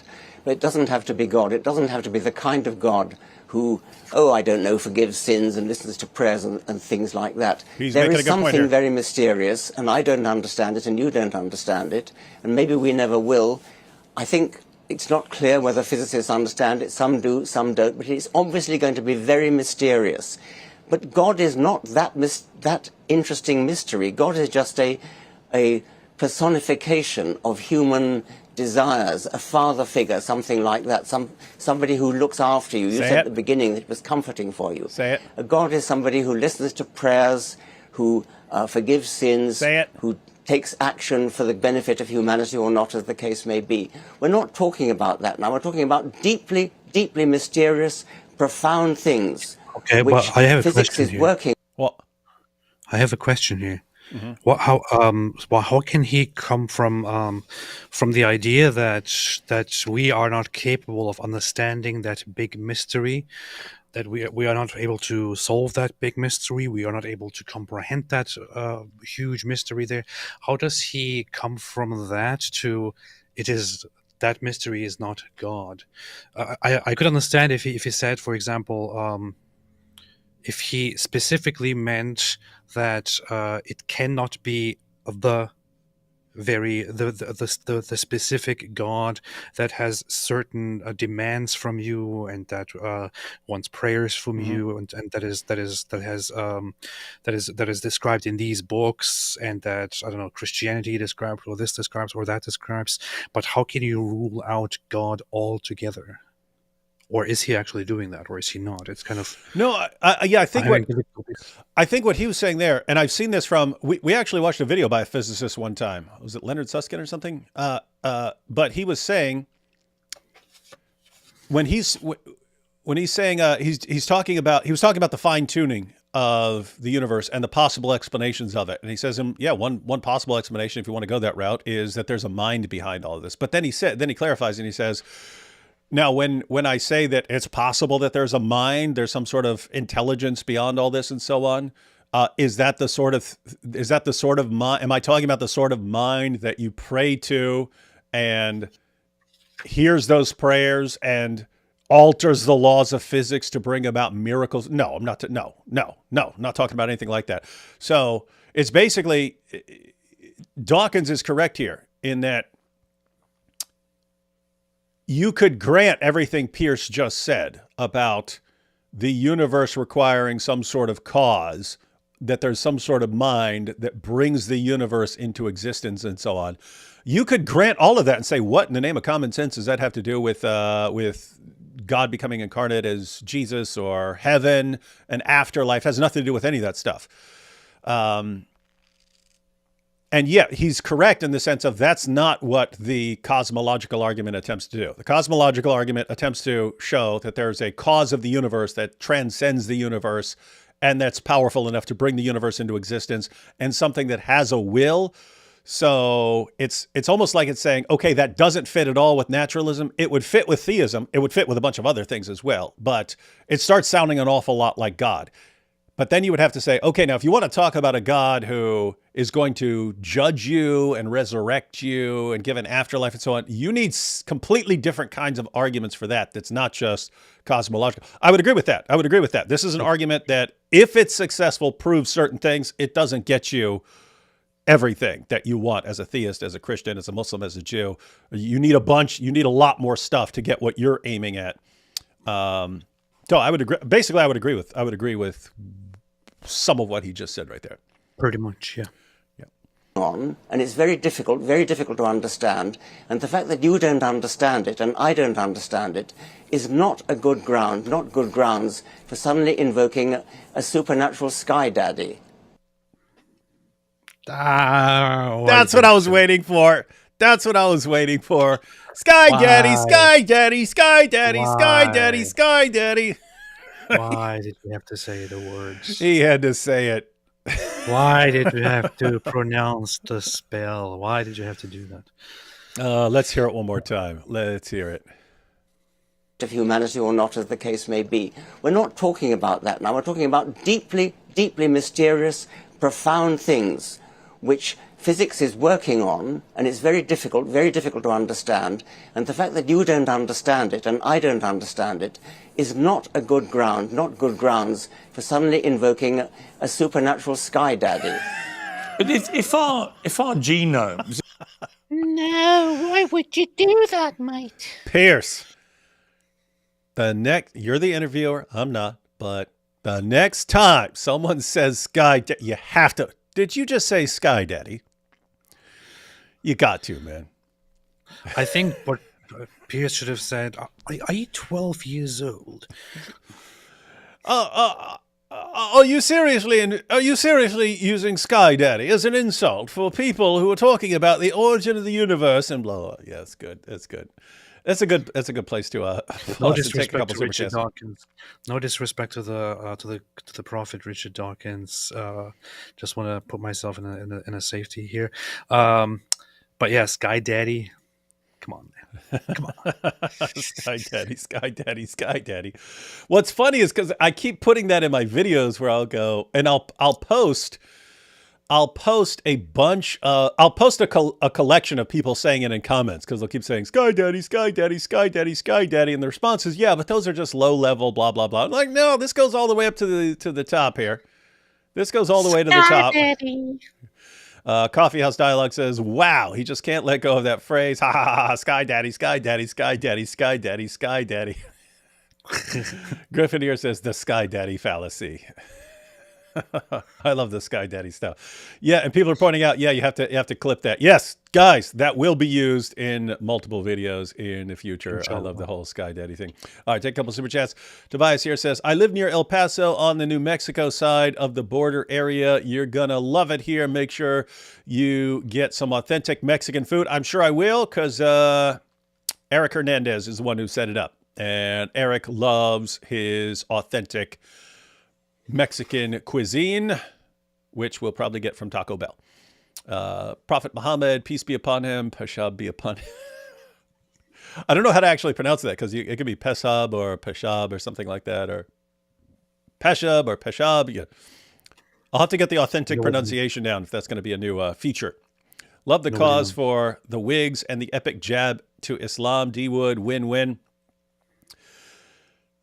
Yeah, actually did that too. It's always in my brain. Here's a point I want to get across. How can I do something that adds a little exclamation point at the end of it to help it stick in people's brains a little more? And so that's what that was. You want to stick things into people's brains? I love jabbing people and jabbing things in people's brains. Based. Dawkins still peddling Darwinism, 165 years, still no supporting evidence. Man in denial of biology as well as God. The truth hurts those who oppose to it. Well, you do have quite a bit of evidence of natural selection and so on, and But Paolo says, Dawkins starting to look like Mr. Burns. Echoing Erda. Thoughts on Dawkins' mild pedophilia comments? What? I am not familiar with those. But did he say something about, a mild case of pedophilia wouldn't be terrible? I'd have to, I don't know. I'm like Richard. I would not want to comment on that without knowing what's been said. But if anyone knows what we're talking about. Well, are you afraid of death threats? Piers Morgan goes to his gay BFF WhatsApp group immediately after the interview. Hey guys, see, he doesn't think I'm a fool. Nice t-shirt, AP. You see, guys, Richard Dawkins says I'm not a fool. Steve McLovin says, don't tell the atheist Catholic priest George Lemaitre formulated the Big Bang Theory and was embraced by Pope Pius XII as proof of God's existence. You had elements of what's now the Kalam cosmological argument for a long, long time. So you originally had a heretical Christian arguing that the universe could not go back for all eternity. And then you had Muslims who actually picked up and turned that into an argument for the existence of God. And then you get down to William Lane Craig, who really dialed up the argument in terms of sophisticated arguments for it and so on.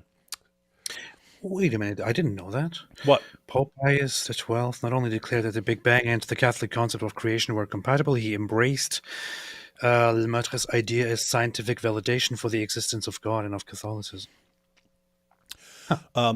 It is an interesting situation where you had various types of theists making an argument, and it just became common in atheism to claim that the universe has always been there, something like that.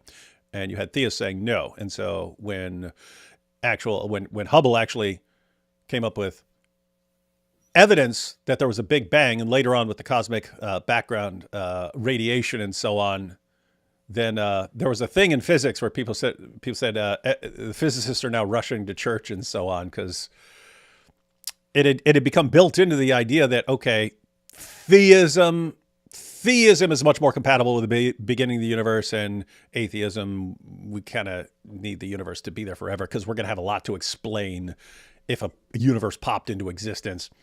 So then when it actually happened, it was interesting.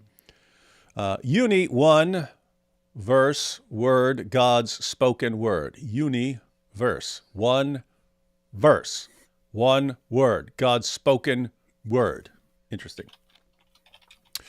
Slim Shady is right. No goat can cause a universe. Snudgewick says, Muslims, don't say three. Dawkins, don't say before. That's good. Nisanatic, there's no time before the Big Bang, like there's no velocity over the greater than the speed of light or a fourth spatial dimension. That's just the shape of the universe. We shall see. This does come down to a difference in the realm of philosophy and physics or cosmology. If cosmology is saying, we can't really talk about this, and like philosophy is saying, actually, it's either this or this. It has to be one or the other. And therefore, if you're saying it's not this, you're kind of stuck with this other thing. These are fun times. Joshua says, does Candace Owens pronounce Israel as Israel? Israel. Does she pronounce it like that? How does she pronounce it? Yeah. Israel. That's how she says it?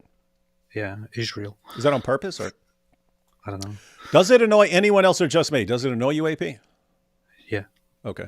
No, so it's not just you, Joshua. Blessed are the cheese makers, the life of Brian. Every time atheists use the buzzword Sky Daddy, explain to them the orthodox doctrine of immanence. Atheists ignorantly think all theology boils down to 1500 BC paganism, like nothing developed. Uh-huh. I must say that I don't know if that was meant to be a genuine representation of the etymology of the universe, but I had to look it up to correct it. It is rather, it comes from everything, which comes from uni, all together, whole, or all, everything, and the word for turn. And apparently it is everything or once turned, which then which then turns into everything. But I think it is also used as a direct translation from the Greek Katholikos, which is very interesting. There is a season. Do you know that song, Turn, Turn, Turn? No. What are you that should be your favorite song of all time. It's straight out of Ecclesiastes, man. There's a song about Ecclesiastes. No. What the heck is wrong with you? Matter of fact, I can think of 2 songs about Ecclesiastes. Hey, it's funny. I'm looking at the etymology of universe, and then there are similar words that also include verse, and then it says Juniverse, the Jewish world in general. that's weird. Nice. That's interesting. Let's see. Snudgewick says, dyslexic atheist. How did wife began? It's not dyslexic. Beatrice said, that would be more like the guy from Princess Bride. Marriage. AP, nothingness isn't there to be changed nor change anything because it is not there. It is impossible for my sister Julia, who does not exist, to ride a unicorn. Do you understand? Based, yeah. I'm not arguing. Yeah, because you can't refute the point. Can everyone just stop being a physicist? They should. Apostate physicist, thumbs up. That'd be a good name. Everyone needs to be apostate something now. Fern the Fig says, if you choose to study biology instead of physics, then your brain is automatically interior. You want to say inferior? Joshua says, D. Wood, your group going from Surah 2 to 114 is for your apologetic circle only, and mad respect for Dawkins for saying in his field of expertise like theology, for staying in his field of expertise like theology. Yeah. No, this, it's going to be a private group in the sense of we don't want an open free for all. That sounds like a funny dig. Yeah. For staying in his field of expertise like theology. Yeah. Yes. This is what I talk about constantly. I'm an expert in the Bible and everything else. And suddenly, hey, what about physics? I'm just a biologist. I don't know about that, and I can't talk about any of that. Fair enough. Yeah, no, Joshua. Yeah, this will be in a private group in the sense of we don't want a free-for-all as it's going along with a bunch of people arguing with us and stuff. It'll be like it'll be a separate group. But no, I will put out an announcement for people who want to be involved. We don't want like a ton of people involved, but we want fine with 10 or 12, but could be 20 or 30. I don't know. But it's basically all this stuff's going to be available. So people don't actually need to be doing it. We're going to take like 6 or 8 months, flesh everything out, thoroughly develop the argument, and then put it all out there. And we'll be making lots of content along the way. So as we're going through Surah 2, we'll be making videos about Surah 2. As we're going through Surah 3, we'll make videos on Surah 3. Eventually, we'll go through the entire Quran. We'll have everything. We'll have the argument all ironed out, and then we will put it out there for people to use. Solaria says, come now, friends. It's simple. The singularity at the beginning of the universe is simply a limit beyond which our space-time manifold no longer has cohesion and another reference frame is required. Yeah, just say that. Sky Daddy emote, please. Maybe 1 + 1 + 1, 2. What's an emote? Is that like an emoji? Sky Daddy emote. It's like I don't know how to describe it. It's like a thing that you do to signify a certain thing, like a sign, a move, something like that, or a symbol. Yeah. That didn't help anything more than Richard Dawkins' powerful explanation for the beginning of the universe. Portray emotion in a theatrical manner. That's the definition here. Okay. Dawkins is right. Everyone knows the idea of a sky daddy is ridiculous. Allah has no son, only slaves. He's a sky top G slave master, not a sky daddy. Good point. Good point. Don't talk about Allah as a cosmic sky daddy. Allah's a father to no one. He's a cosmic slave master. Do not say 3. How dare you say 3? New atheist. I don't believe in God because there's no proof. Also new atheist. No proof would convince me of God's existence. That is the other interesting feature of the new atheism, that you had people like Dawkins, who has used some version of that. Dawkins, Peter Atkins, definitely. Matt Dillahunty, AP's hero. Trying to think. Michael Shermer. They've all used some version of the nothing could ever qualify as proof or evidence, because I could always interpret the evidence in some way, in some other way, even if it requires like me saying, well, maybe powerful aliens are trying to trick me. Richard Dawkins did say that, right? He did say that nothing could convince him. That's interesting. He did, yeah. It was an interview with him and Peter Boghossian, and he said that years ago. He said that when he was younger, he would have said, "What would convince me?" He said, God could just speak to me. And then he acknowledged, he says, no, if I heard God speaking to me, I would conclude that I'm hallucinating. And then, but notice that doesn't, you could say, okay, what if a bunch of people hear it at the same time? And they say, well, maybe it's a conjuring trick by David Copperfield or something like this. And so anyway, they keep going more and more until it's like, okay, what if God wrote a message out in the stars? Richard Dawkins, believe in me. Then they start talking about, well, how do you know there aren't powerful alien tricksters who are doing that and so on? So the point is, there's nothing that God could do for someone like that would qualify. Keep in mind, God could appear before you, start blasting lightning bolts. And if you're the only one who sees it, then you say, maybe I'm hallucinating. If a bunch of people see it, maybe it's a powerful alien tricksters. And so that's up to you. You can have a methodology that won't allow anything to contradict you, but it's weird for people to say, hey, I've constructed a methodology that's impervious to evidence that refutes me. And then you run around saying, what's your evidence? Come on, theist, what's your evidence? You can't show us that God exists. Well, no, you can make yourself impervious to evidence and not accept anything. I'm going to make a video probably this week. I might make this week. I've always wanted to make a video saying, because I do this in the comment section when a troll, guys. So I'm not talking about an atheist who wants to have an actual serious discussion about the evidence.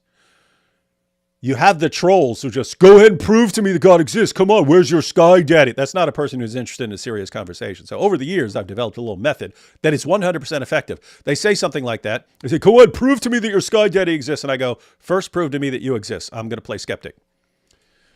And guess what? When I use their same methodology, they can't prove that they exist, because I can always say, maybe I'm hallucinating you. Maybe I'm dreaming. Maybe I'm in the Matrix. How do I know? Maybe aliens are trying to trick me. You can do the exact same thing. And I'm just willing to lay this down as a rule. If your methodology would not allow you to prove your own existence, you probably got a problem. I'll probably make that as call that how to humiliate an atheist troll. I want to ask Richard Dawkins if somebody who has no leg, who had his leg cut off, on live camera, in front of everyone, in front of a huge audience, was standing there, and a leg came down, descending from the sky, and attached itself to him, and he was suddenly totally able to use it and walk with it, would he then believe? Based on what he said with Peter Boghossian, how do you know that's not powerful alien tricksters or some other thing? How do you know? That goes a bit too far, man.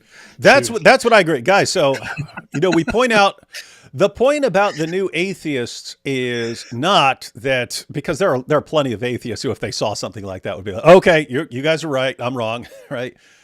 But the idea is that the leaders of the movement, who spent years telling people there's no evidence for theism, there's no evidence for Christianity, there's no evidence for any of this supernatural, there's no evidence at all. And they went around telling people this, telling their followers this, and their followers ran with it. Yes, there's no evidence, there's no evidence. What happens when you find out that the leaders wouldn't accept any evidence no matter what it was? It's kind of relevant, because if you're just a regular atheist and you're not a leader of anything or something like this, you trust that people like Richard Dawkins and Peter Atkins and these kind of guys have carefully thought through this. And therefore it's like, okay, I haven't investigated all this stuff, but they have. And so they know. And so, well, what happens if you actually show, well, these guys actually developed a methodology that won't allow anything to count as evidence for God. And so when they were going around saying there's no evidence, it's not because, they carefully weighed the evidence and found it lacking. They've actually developed a methodology that won't allow anything to count. And so the point is, atheists need to be aware of that, because if you're an atheist and you don't have and you don't agree with that methodology, then you kind of need to re-examine the evidence and not just trust what these clown emojis were saying. Kevin, when you say atheists need to be, I thought you were going to make some genocidal statement there. Yes, they need to be eradicated like cockroaches, along with all ex-Muslims. Toilet bowl. Pay plus shab pay plus shab equals peshab. Peshab. What? I hate to keep asking, but which syllable is the emphasis on? Is it peshab or peshab? I'm guessing with the two A's it would be peshab. I'll stick with that. If do not respond if I'm right and it's peshab. Peshab. I'll stick with that. AP, you also say it once. Say peshab. No. Too late. Yeah, you can't boss AP around in your face. I'm not doing it. Yeah. Had you told me not to say it, I would have said it. But under these circumstances, I'm not doing it. Atheism, the ideology of angsty teens with a terminal case of Dunning-Kruger. That's good. That's good description. Greetings from Nova Scotia. Sorry for the monopoly money. Well, that's what you guys have there. God not having a beginning is confusing to atheists, but physicists insist there was no before the Big Bang. Before the Big Bang, I am. That's kind of my issue. If you say God is timeless, God has no beginning and stuff, they're like, what? That's incoherent. That makes no sense. Ha ha ha. You see how dumb theists are. And they say, okay, physicists, what do you? Well, you can't say before because there is no. It's like, okay, you guys are allowing a lot of mystery into your claims. You can't be consistent and have a problem if a theist appeals to some degree of mystery there.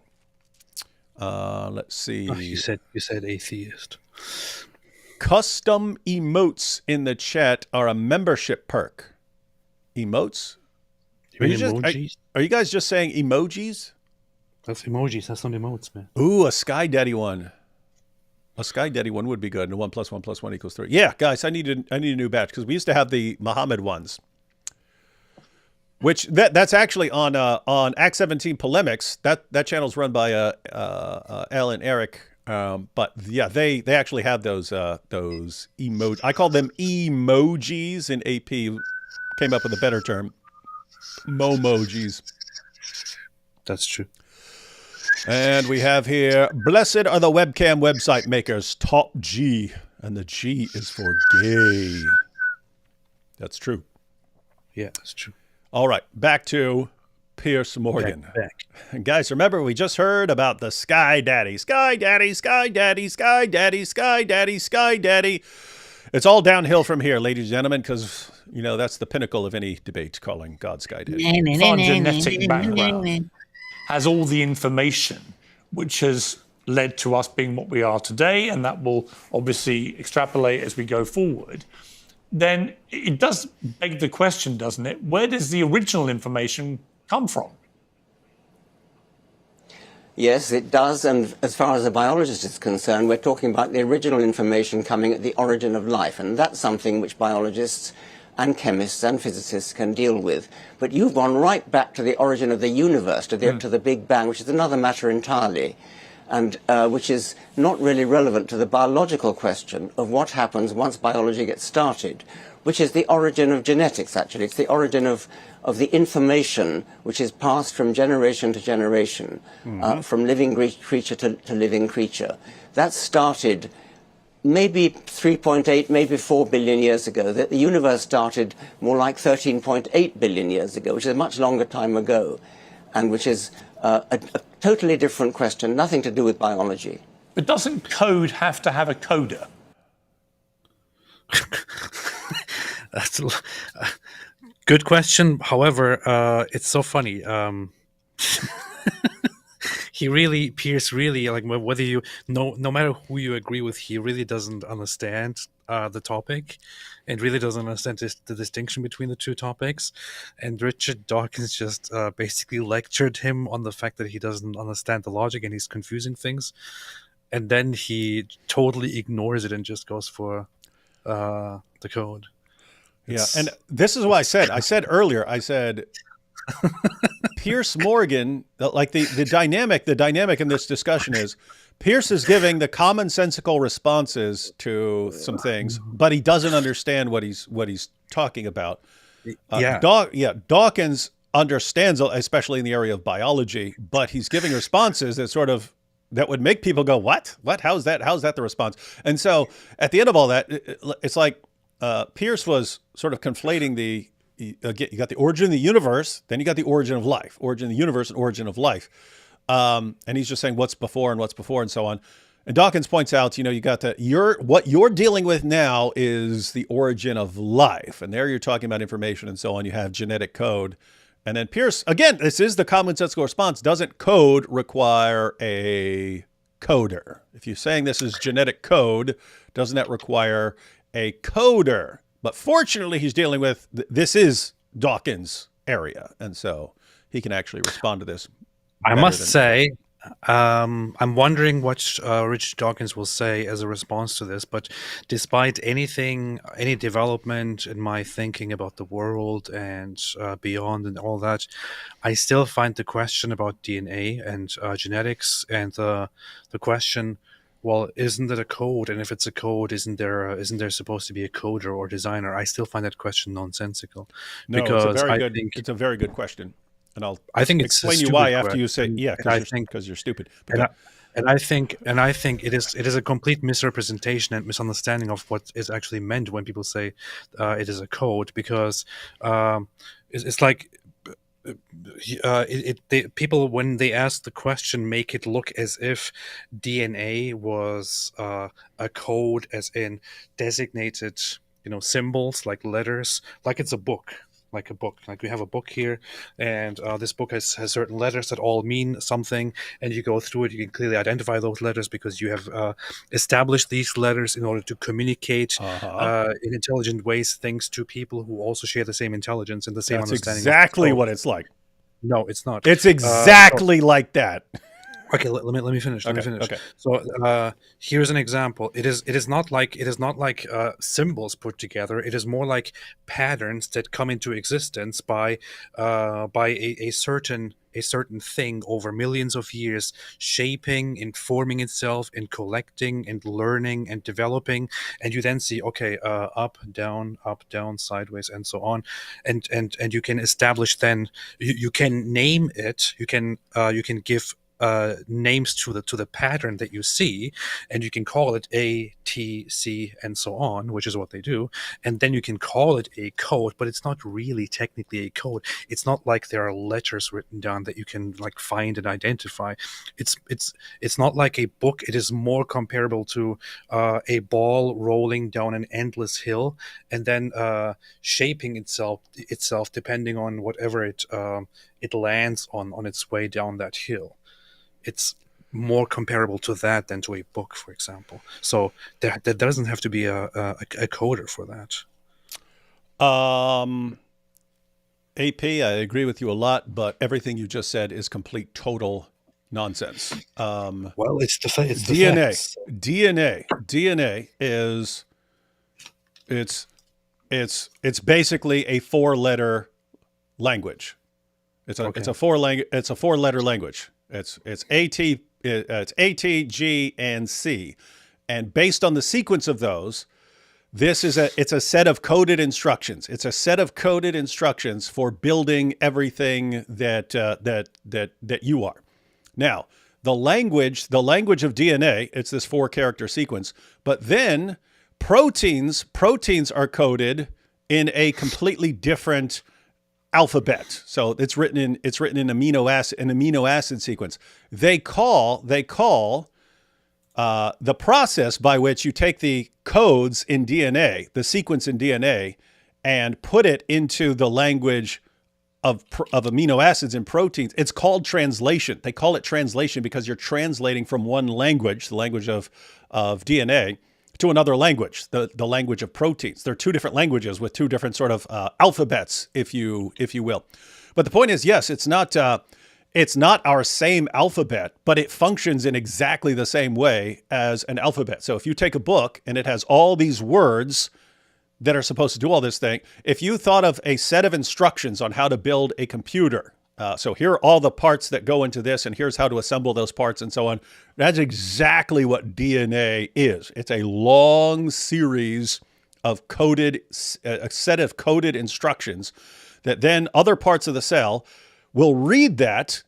That's transcription. They're reading the code, and then it goes and it translates it to build the proteins, and those proteins build you up. So Dawkins would totally agree that this is language that functions very similar to human sets of instructions. What he has to argue, and what he's about to argue, is you can get the sort of beginning, some very simple versions of that by chance. By chance, you can get some molecules coming together, and you can get a self-replicating molecule. And once you have a self-replicating molecule, in other words, some sort of section of coded information that it could be easy enough, let's say, to develop by chance. Then once you have that, if it's replicating itself, if you have a molecule that replicates itself, then you can start getting mistakes in the replication. And once you have the mistakes in the replication, then you can start getting selection, and you start getting mutations and then selection. And the idea is that this could all eventually get you life. Now, the problem with that is you need, again, we started this off by talking about causal adequacy and just saying, hey, we could have gotten a self-replicating molecule by chance, and somehow little mistakes in the self-replicating process can somehow get you all the components necessary for a living cell, and then you can start getting evolution based on that, and eventually get to all the living things around us. That's a huge step. So I would agree. Maybe you get some sort of self-replicating molecule or something like that. The idea that you can this will somehow transform into all of this, that's a pretty huge leap, and that's what we're talking. And so anyway, keep in mind, this is what I'm talking about as far as these being important admissions. He's saying in the realm of physics, we can't understand this. Yes, it's counterintuitive, but we can't even talk about it because it's before, and we can't talk about before. And in the origin of life, he's about to say we don't know. We don't know how it works, and we don't know how it arose, and maybe we never will. And that's fine, because keep in mind, if you're talking about something that happened a long, long time ago and you weren't there and you can't repeat it, then yeah, maybe you don't ever know. But I do find these some interesting admissions. But you're still moving away from the actual point, which is that, for example, when it comes to DNA, without talking about anything else, right? Mm-hmm. There in that case, we don't have, for example, we have ATCG. We don't have. What happens there is not that these are like letters or like a They're language, exactly like letters, which actually forms and then gives you coherent descriptions of things. It's not like a book that you can open and read.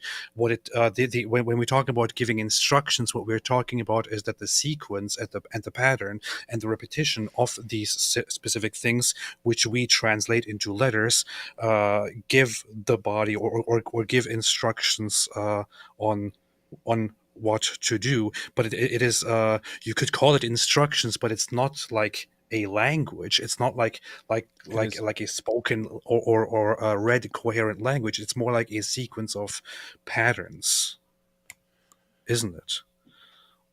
No, it's a sequence of if you wanted to, in other words, when you write out DNA sequence, you write it out in letters, and that tells you exactly what it is. There are machines that can then say, hey, I want to make a DNA sequence that does this. You just say, here are the letters. Here's the 4-letter sequence. But it's more like mathematics. It's more like more like you add certain shapes to certain shapes after each other that then deliver a certain instruction. It's not like saying you don't call that code. You don't call that code. Patterns are like a crystal. A crystal falls into patterns, right? It does that by nature. A four-letter sequence, there's nothing that says, okay, after this A, let's have a G or something like that. There's nothing that where you just fall into these patterns by nature. In other words, this is called information. If you take a crystal, guess what? If you put something at a certain temperature and pressure for a long period of time, it just falls into those patterns. DNA does not fall into patterns.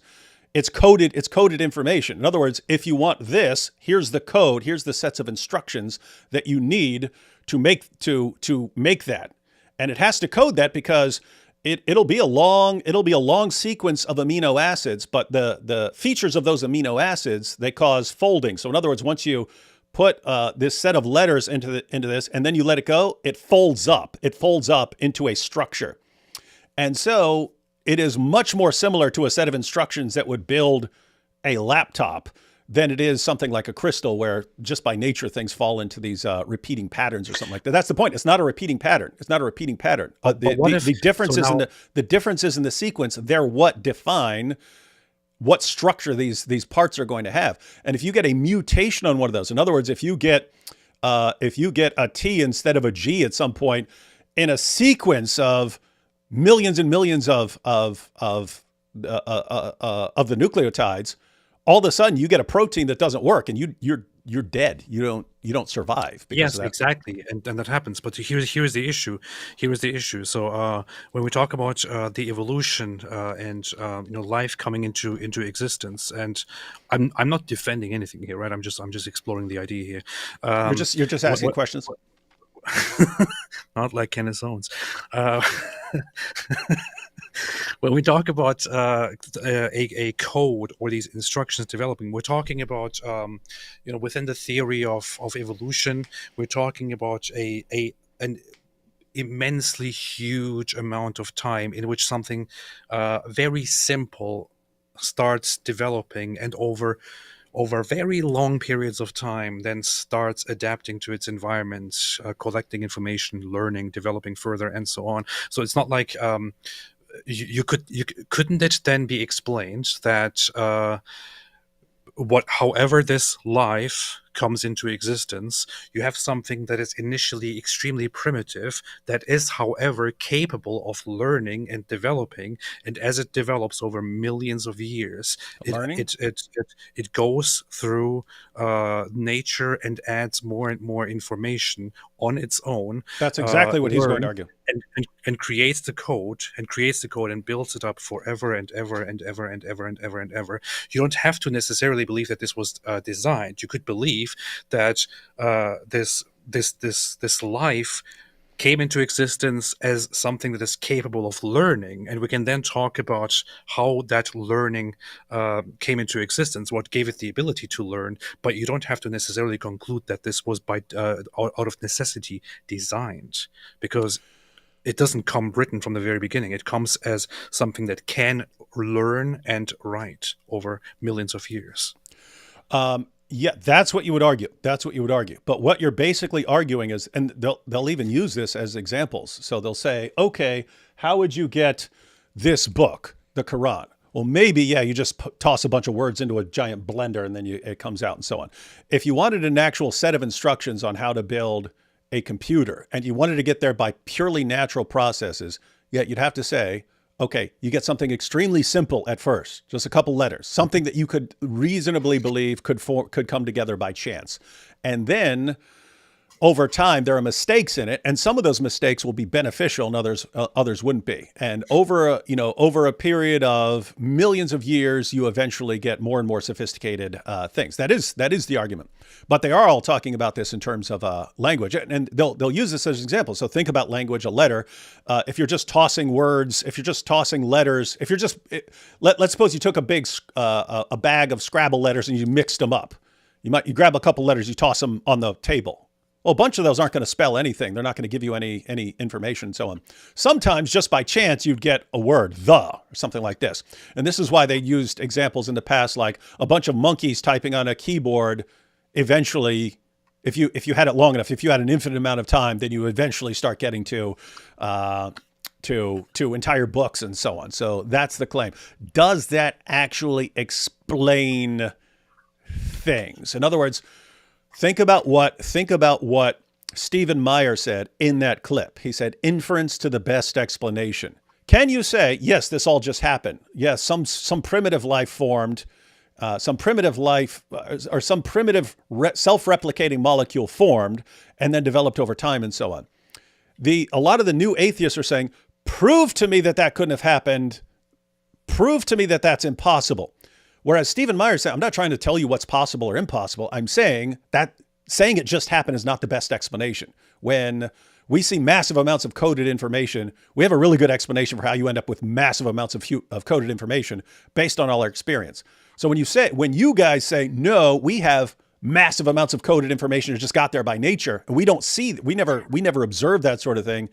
The claim is that's not the best explanation. The best explanation is a coder, as Piers Morgan would say. Well, I have a problem both with the idea of saying, well, prove to me that it wasn't, prove to me that it was a coder, or prove to me that it didn't just happen on its own. I would never claim that I even remotely understand how it could come into existence. I would think one of the most baffling thing to me would be how you can explain that life can come into existence from non-intelligent, non-living beings, like abiogenesis, and then but making direct and clear and certain assertions about this is how it happened or this is definitely not how it happened, I would never do it, and I kind of look in. I feel surprised and a little bit shocked and baffled at all those who do claim that one or the other of these two explanations is the better or the best or the obvious explanation. There is a massively better explanation. Dairo here pointed out you don't have infinite time. Yes, I know that. The point is that was the claim. And it's been pointed out. By actual mathematicians. No, it doesn't matter how many. It doesn't matter even if you had infinite time, you would not type out Romeo and Juliet by chance. But if you had limited time, you're definitely not getting something like Romeo and Juliet by chance. And then you have this other idea here. Richard says the burden of proof is on Christians, not atheists. Richard, this is part of the problem with the new atheism and its stupidity. We're talking about the origin of life. We're talking about the origin of life and what's the best explanation. If a Christian argues, hey, the best explanation for the origin of life is all of this, and you say, no, the better explanation is it happened by chance, what are you talking about? The competition, what you're competing for is to say, what's the best explanation? What do you mean the burden of proof is on we're literally just talking about this. I'm going to stick with this position. Now prove to me that I'm wrong. You guys are making claims too. You're saying massive amounts of coded genetic information can arise by chance. Okay, if that's your claim, then that burden for you to show that claim is on you. And the reason I find all this interesting is what our good friend Richard is going to admit. And this is one of the couple reasons I wanted to play this clip. Is I was told in 10th grade biology. So you're talking 30 some years ago. I was told in 10th grade biology that scientists have all this figured out and they know how life formed. And yes, they've got all this under control and so on. And here you have Richard Dawkins. He's about to admit, we don't know and maybe we'll never will. And it's like, that's not what I was told. That's not what I was told back in the day. This is something anyway, let's go ahead and check some more of this out.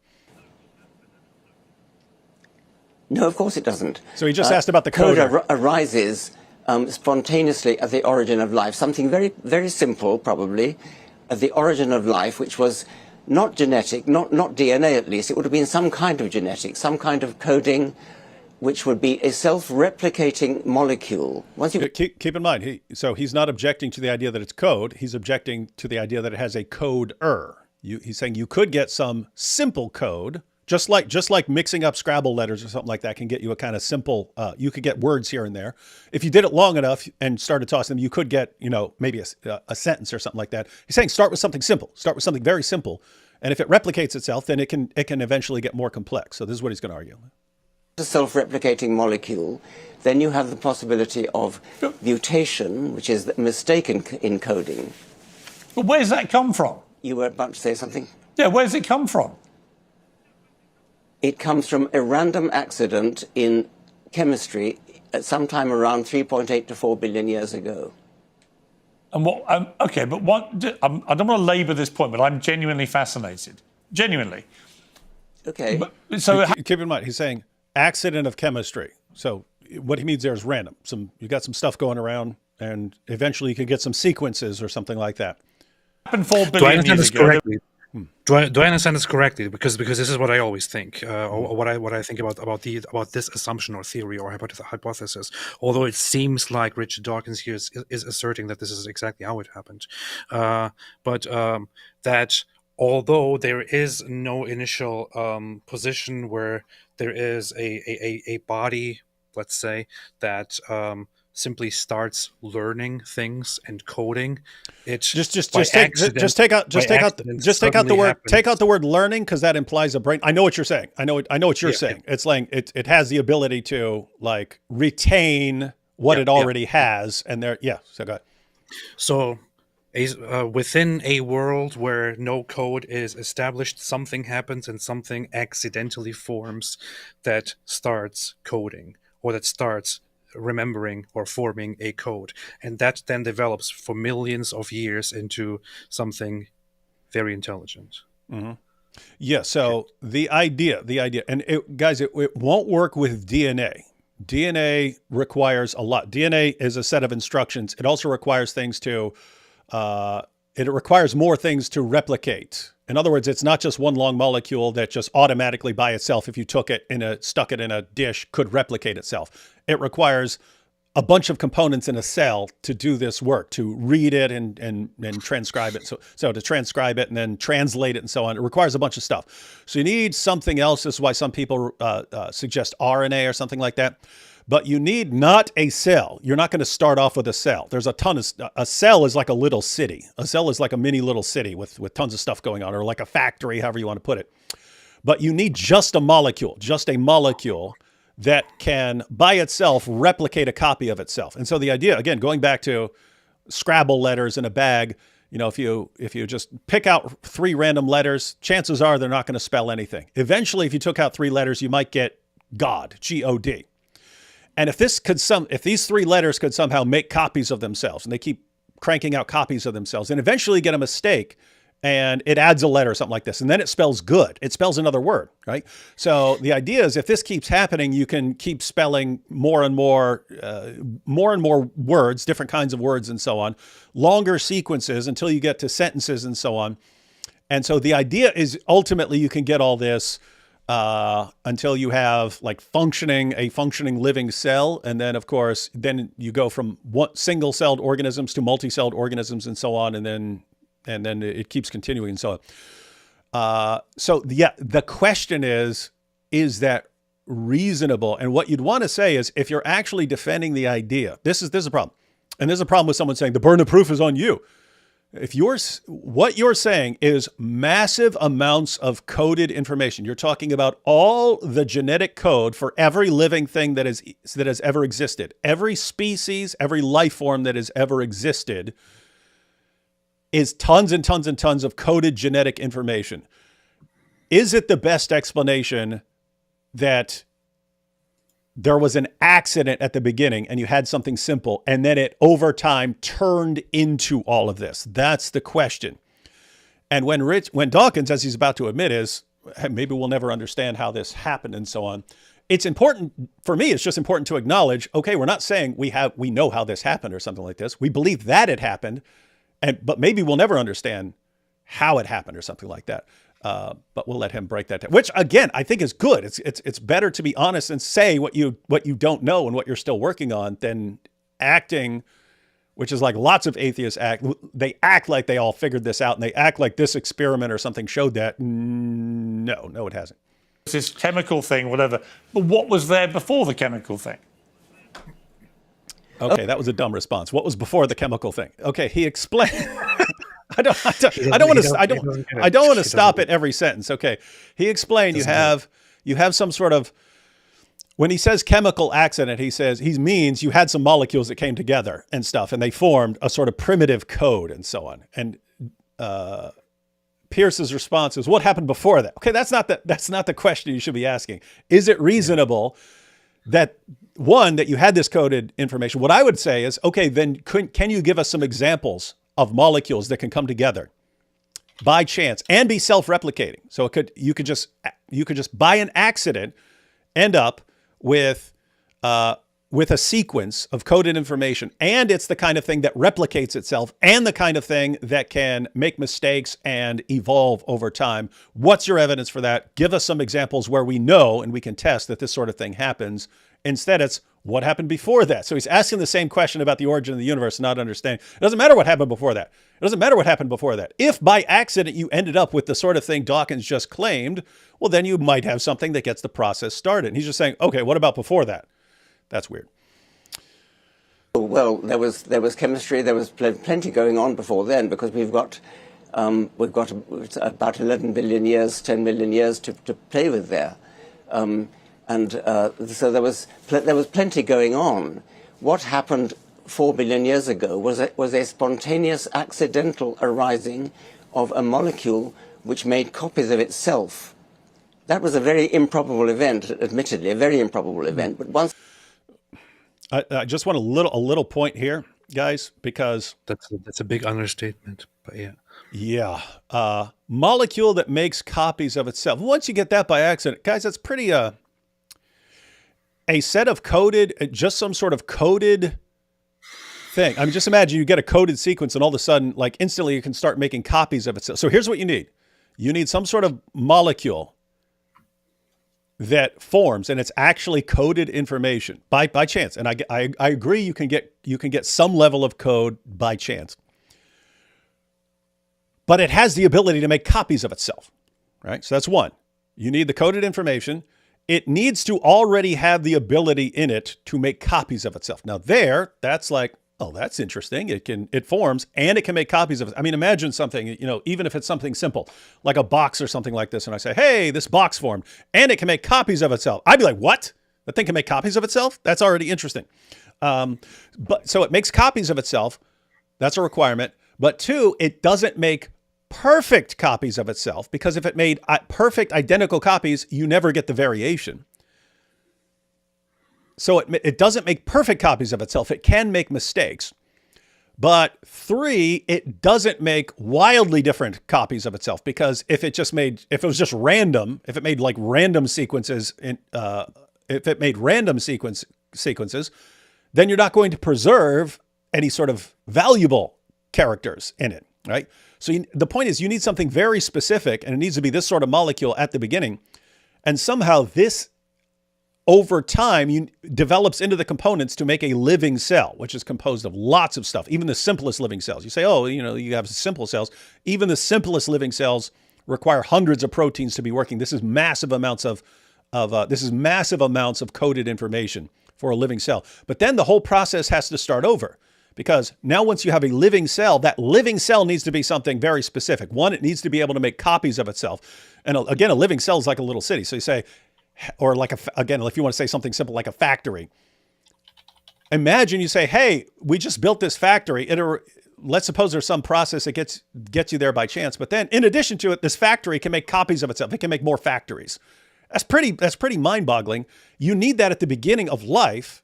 In other words, your first living cell has to be able to make copies of itself. Two, it has to make not identical copies of itself. They can't be completely identical, or you have no variation. There's nothing for natural selection to act on. But it can't be wildly different, or you would lose any beneficial traits. So the point is, you need that at the very beginning of this random sequence of characters that he's talking about for code. And then that needs to develop into all the components of a living cell. Then you need to get a living cell. And then that living cell needs to have those same features has to be able to make copies, can't be completely identical. There needs to be variation, but it needs to be very close to preserve beneficial characteristics. And that's what you need at the beginning to get the whole process of evolution started. Even looking at that, you say, okay, what's the best explanation there?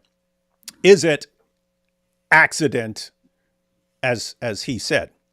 If that's your best explanation, you can't show how something like that could actually happen. I don't know. I would say here, burden of proof for massive amounts of genetic information arising by accident would be on you. I would say that. It happened, then everything about biology was able to take over. But you're making a number of informed assumptions based on what you believe happened. But you do concede that you don't know what happened before all that, because your brain, like mine, cannot compute that. So do you accept that stuff could have gone on before that, which makes everything you're saying completely wrong?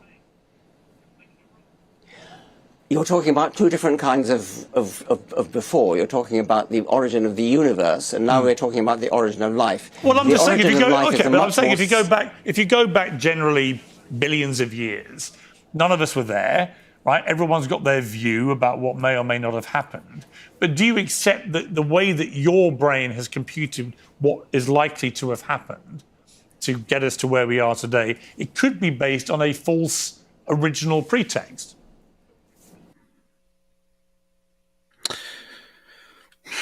Piers really needs to. I don't know if you should read a book on this, or if you should just have more conversations with people about this stuff to start having a basic understanding, to ask some questions. It's really weird. Yeah, and here's a situation where, I mean, I think Dawkins would. Of course, I could be wrong. Like any model I come up with, of course I could be wrong. And yeah, and I think he said in the past, of course there could be a God. Of course there could be. Of course. Like, of course I could be wrong about all this stuff. Just saying I'm going with what I have available to me and so on. With that said, he does always go with the naturalistic explanation. And so I think Piers is just saying, could you be wrong about all that? And could there be something else? And I don't know. I think Dawkins would agree. Of course I could be wrong about all this. I accepted that for the origin of the universe, which is another matter. Now we're talking about the origin of life. And again, we don't know how that happened, but there's nothing like so mysterious as the origin of the universe.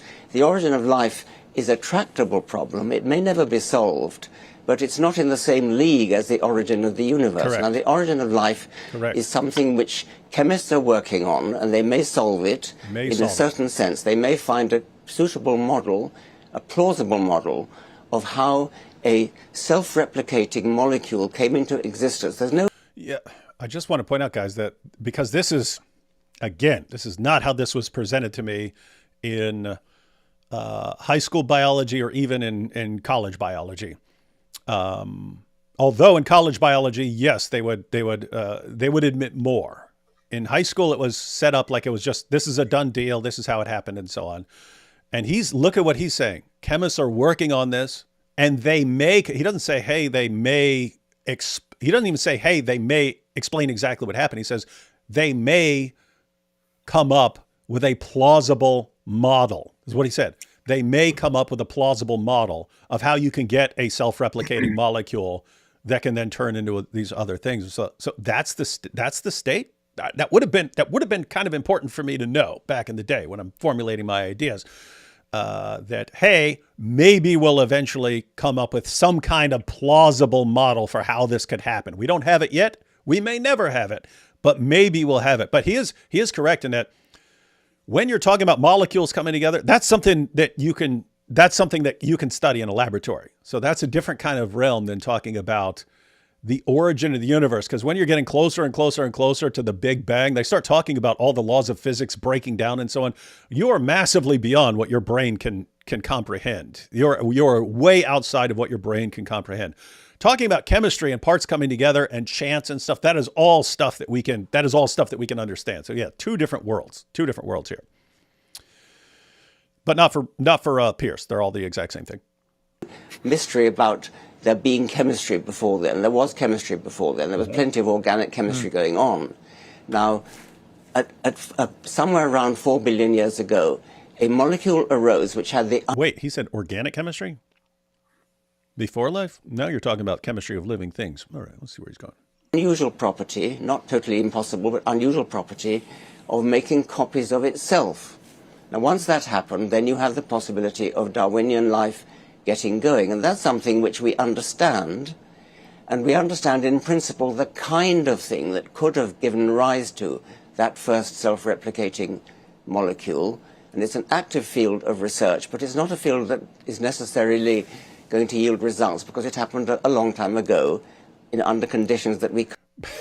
It's not a field it's not a field that may actually yield results. That's a pretty... Yeah, so that's the admission there in very simple words is we may never know how all of this actually happened, how all of this happened to come true. That's the thing. Talking about improbability, he just said that this is a very improbable thing to happen, to come into existence, to succeed. But here is the question that I get then when I think about that, which is, so the assumption is generally so we have identified and found so many planets by now, right? That have different conditions where it looks like life could have, formed. I don't know, could have come into existence, could have began to come into existence.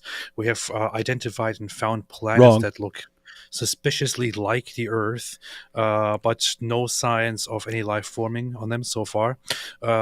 So it seems that even if you what have about crop planets circles that are suspiciously similar to Earth, you still don't see any life there. So it seems like it's extremely improbable.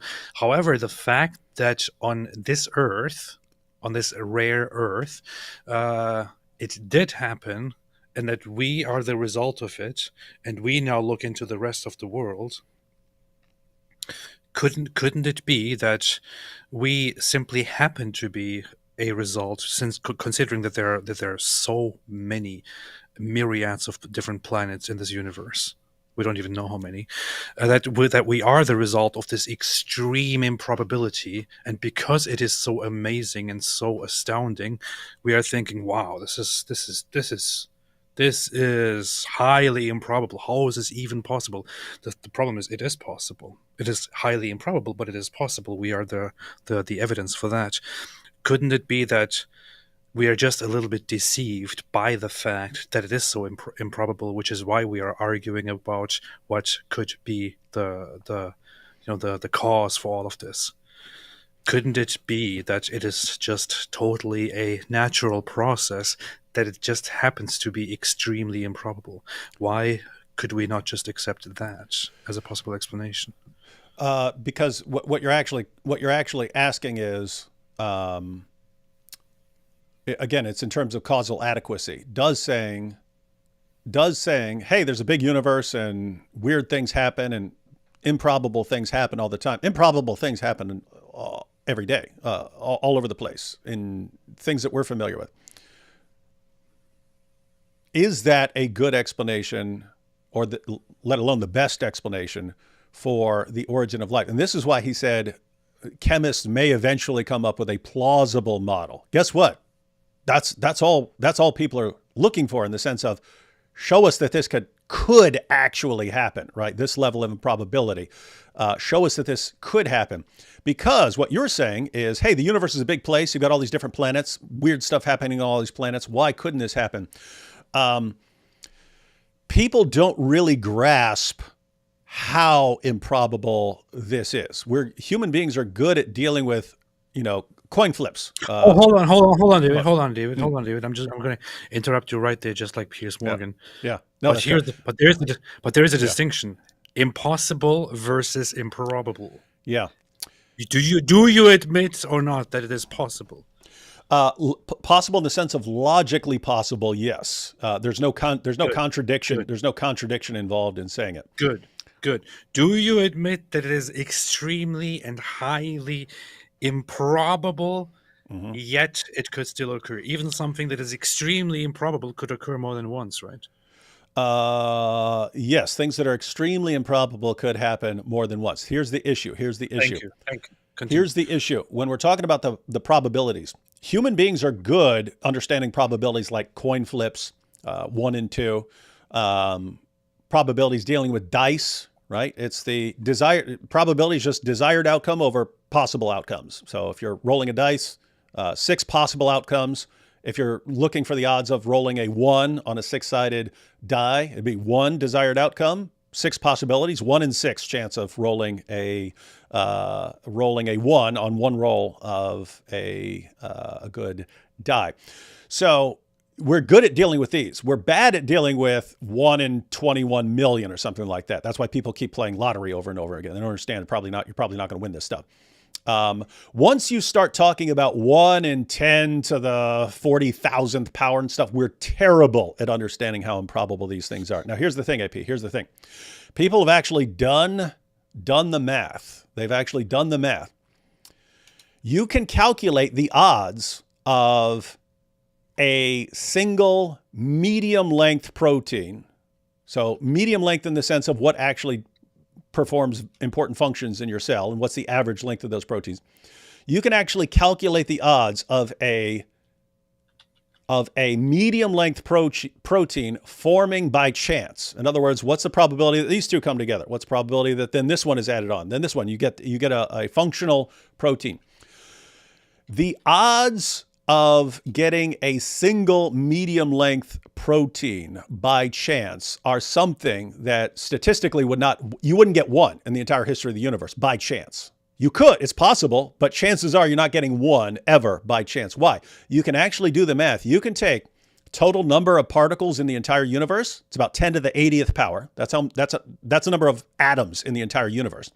Take the number of atoms in the entire universe. That's your total number of particles. You can multiply that times the fastest possible rate at which they can interact with each other. And you set as an upper limit speed of light. So you say every particle in the universe interacting with every other particle at the speed of light.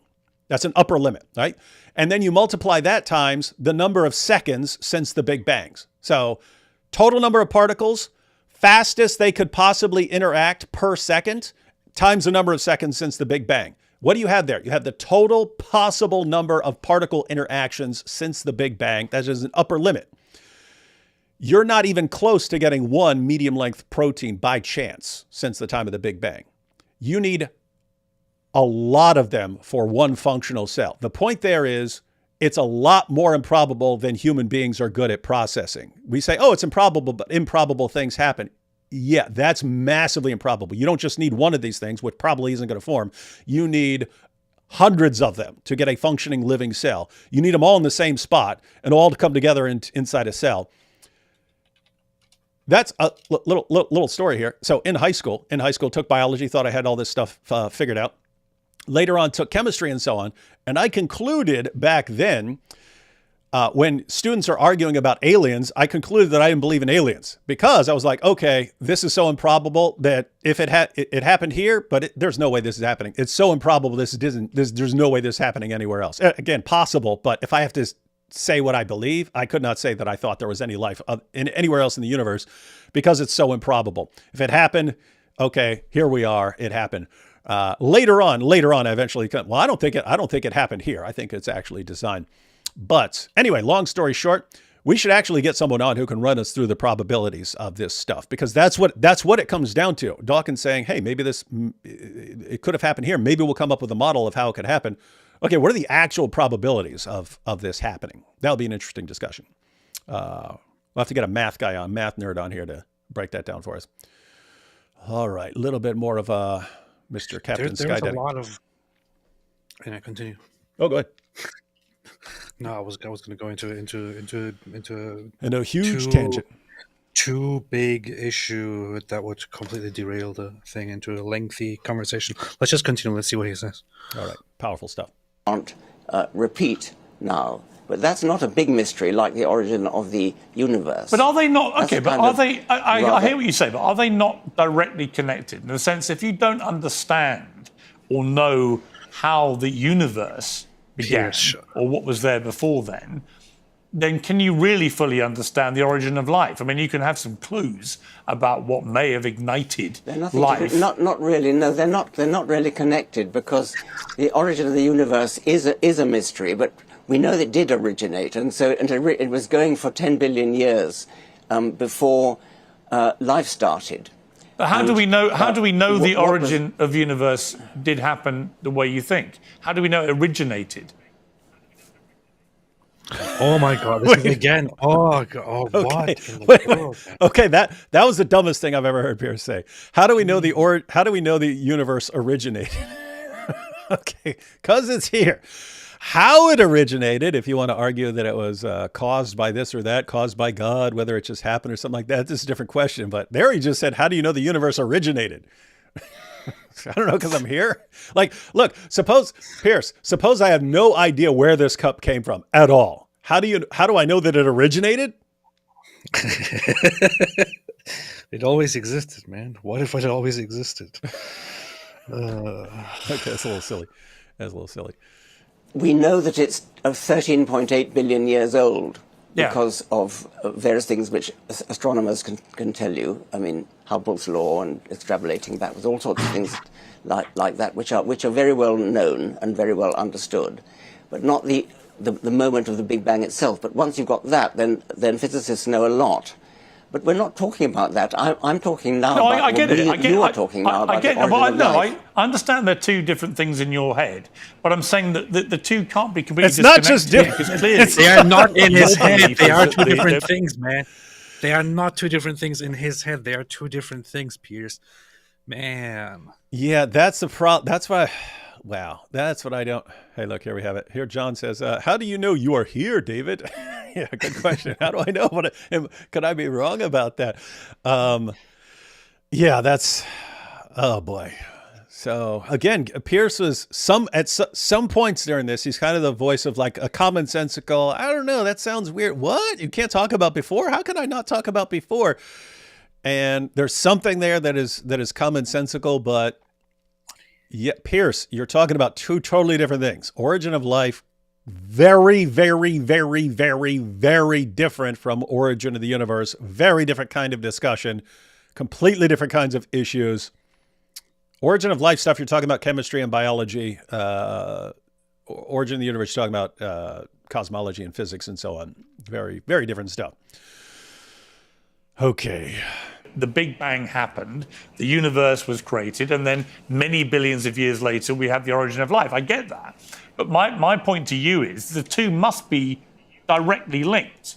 You can't have origin of life without origin of the universe. Okay, they're linked in that sense, Piers. Just like it's like saying, "Hey, I want to know where this cup came from." Well, you couldn't have this cup without the universe, and therefore those things are linked. Yeah, they're not for relevant purposes of discussion, Piers. That cup it was produced, it was made in a factory. So let's talk about the factory. I mean, isn't it all connected? The production of this cup and the building of that factory. So how about you stop talking about the cup and explain to me how this factory came into existence? Man, indeed. That's the thing. Piers could have tweaked just a couple of things and dropped a couple of things that he's saying, and he wouldn't sound dumb, right? So on some of the issues, he's sounding not terribly informed. There's nothing wrong with that. There's nothing wrong with an interviewer bringing on an expert in some area and then challenging that person. Well, I'm a little confused about this. What about this? And raising sort of commonsensical objections. When you start confusing origin of the universe and origin of life stuff, then you're sounding, I don't know, dopey. I don't know. And it kind of throws you off. And now all of a sudden Dawkins sounds like smart, the super smart one here. And my problem with all this is I don't think people really... Well, can you? Can you have the two things separate? Of course not. They're linked by 10 billion years of happenings, and we know, we understand about that. The galaxies formed, the stars formed, chemistry formed. Right. So how can you fully understand the origin of life? Formed. Right. So how do you fully understand the origin of life without fully understanding, because we don't know, the origin of the universe? Did you catch that, Evie? He said, "How do you fully understand the origin of life? You don't understand the origin of the universe." Again. They are connected. They are connected because you need the universe for these things to be happening in. But suppose biologists and chemists were working together and they figured out, oh, wow, when we mix this together, it forms life. Now we understand how it happened. And oh, we found these records that show this is actually how it happened. You could hypothetically do all of that and understand all kinds of things about the origin of life, even if you had no clue whatsoever how the universe came into existence. They are distinct issues on that point. So I have no idea why he's pushing this at all. This is like dumb point to push. Well, you don't understand anything on that argument if you don't understand the origin of the universe. The origin of the universe is another matter. Once you've got the origin of the universe, then you've got a whole lot of things that happened, which we know very well. That's history. We understand that. We know that. That's well worked out.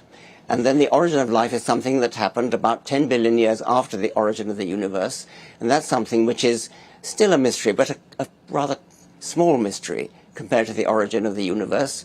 And it's something which is being worked on.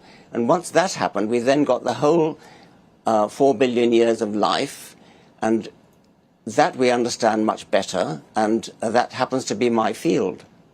Okay. I'm curious about your position about religion, because you went on Rachel Johnson's LBC program earlier this year, and you said this.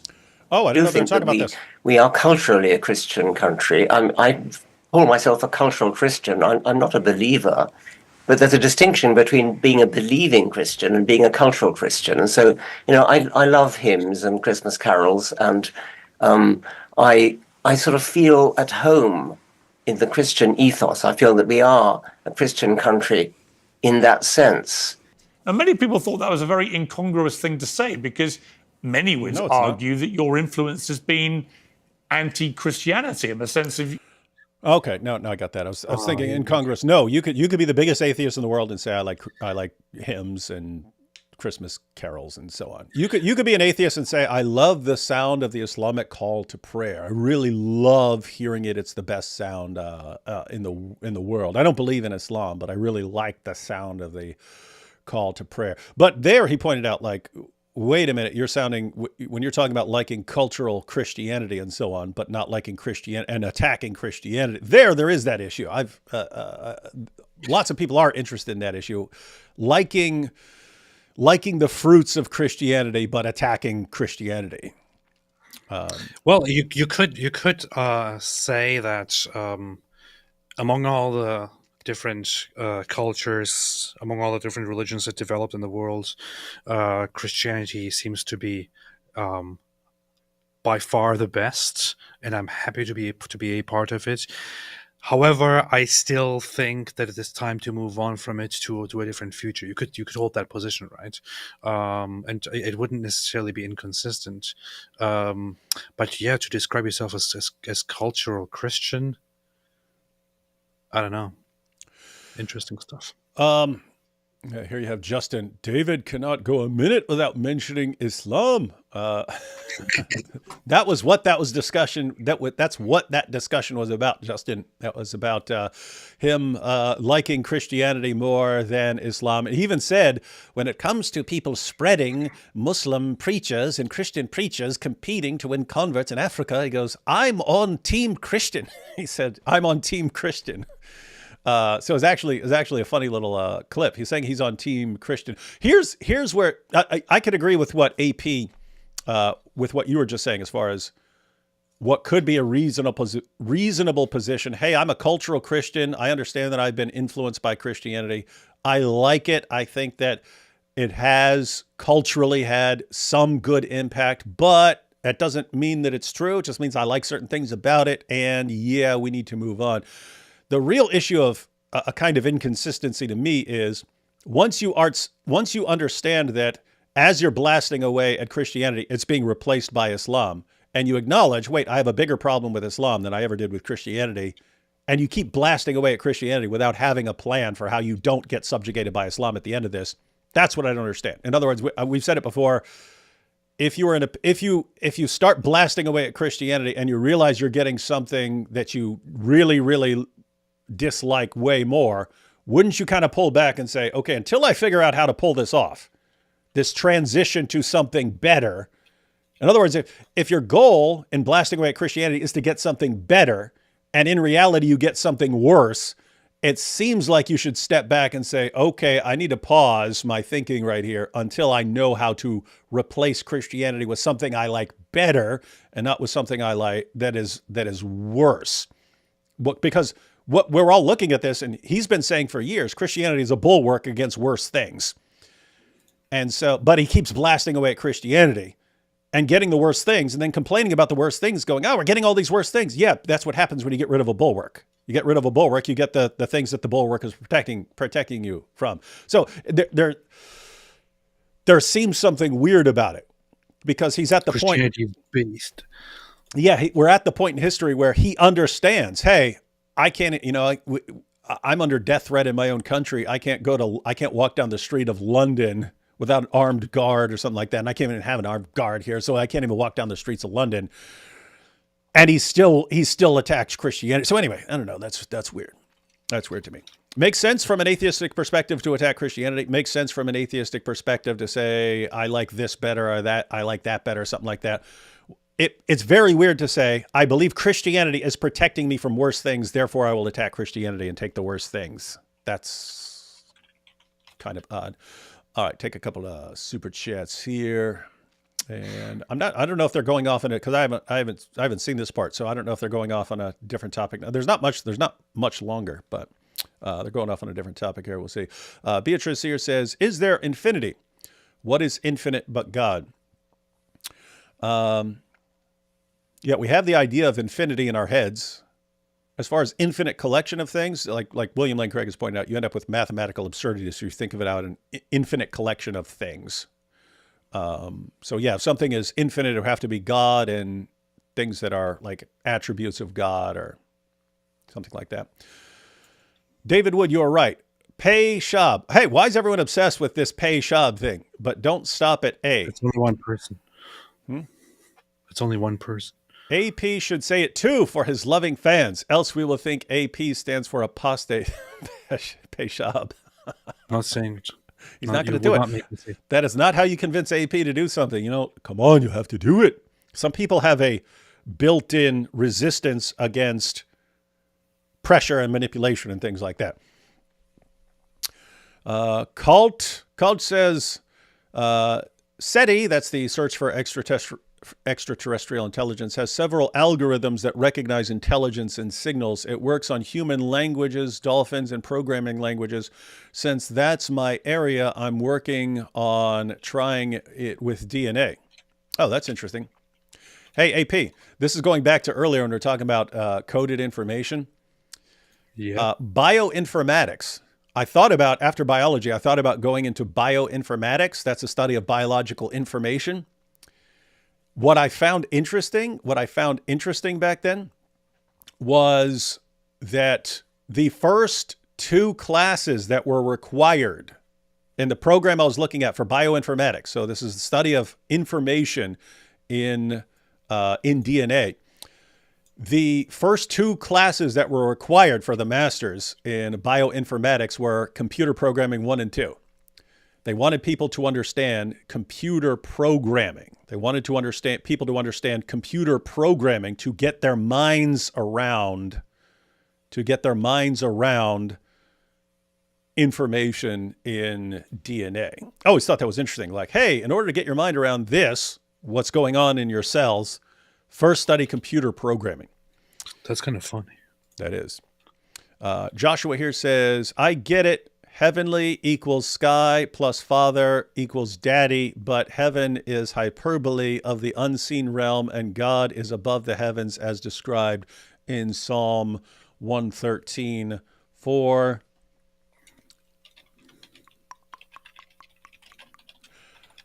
The Lord is exalted over the nations, his glory above the heavens. Got that, guys? You start looking at the arguments and then realizing, hey, that's kind of what Jews and Christians have been saying all along. But isn't that what machine learning is, though, AP? It has a basic starting point, then learns and shapes itself to the user or whatever it's learning from. Yeah, that's when you're talking about, like, can this molecule be learning in that sense? Yes, but there's a difference between creating an intelligent or advanced or developed language and a very primitive one starting at a very, very low point and then over a long period of time developing an advanced language. There is a difference here, and that difference brings up mysteries. Everything for the atheist is mystery and chance, and can't talk about that. Interesting. Mysticy and mystery. Ice Cream Sword says, Piers is sort of right. 2 subunits of hemoglobin are 300 codons long. The odds of finding that by random chance is 1 in 20 to the 300th power.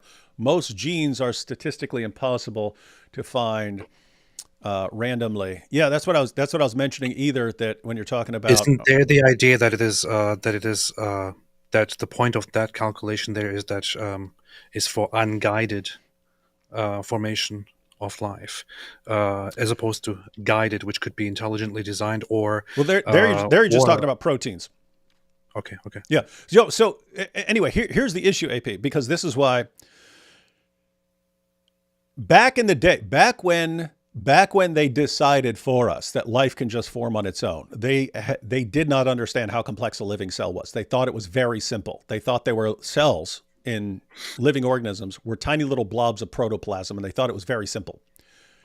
Once they found out, again, it's like little factories or miniature little cities there. There are tons and tons of components. So it's way more massively complicated. So to then say a cell formed by chance is kind of beyond like taking seriously. So you have to go back to just a molecule, just some sort of self-replicating molecule that could get there by chance. The problem is, in order to be, again, the stuff like DNA that we know about, DNA doesn't work by itself. You need DNA, and you need the stuff that reads the DNA, and you need the stuff that translates it, and you need to be a system for turning this into proteins. It's a bunch of stuff to get it to work. So the idea of a self-replicating molecule that's capable of mutating and taking on different functions and making copies of itself, it's like, show us things like this. Show us things like this. In other words, what you're saying, formed and is simple, does not sound simple. A self-replicating molecule that can mutate, and what it requires, like it sounds pretty sophisticated. So the challenge for the chemist is therefore show us stuff that's like that a molecule that could arise by chance, that's within it's not so complicated that it couldn't arise by chance. It's something that could arise by chance, and when it arises by chance, has the ability to replicate itself. So it makes copies of itself, and it has the ability to mutate. It can go through mutations and take on all these other functions. That's kind of the challenge when Dawkins is talking about like something plausible. How would you even get this process started? And my view is that sounds like you're already dealing with something extremely complicated, and you're going to have to come up. What do the atheists say? Extraordinary claims require extraordinary evidence. We're going to have to see some of this extraordinary evidence. That's. I mean, isn't that already taken into account when making an estimate or a guess on how many planets that we know of may have successfully formed complex organisms that continue developing and expanding and all that. I think there's this whole calculation of how between 1 and 10% of planets may be within a habitable zone of circumstances, and then in those circumstances, an extremely small percentage would get to the point of developing life. And then, but once we have that starting point, we are already talking about a probability, and already talking of something coming into existence. The fact that we are talking about a probability shows that it's not really that hard to believe that this could be a natural process that does not necessarily require, I don't know, a designer or a coder or whatever you want to call it. No. Again, you can calculate. You can say every single particle in the entire. You're not talking about planets like life-supporting planets. There, you're talking about every single particle in the entire universe, every single atom, the entire number of atoms in the entire universe is around 10 to the 80th power.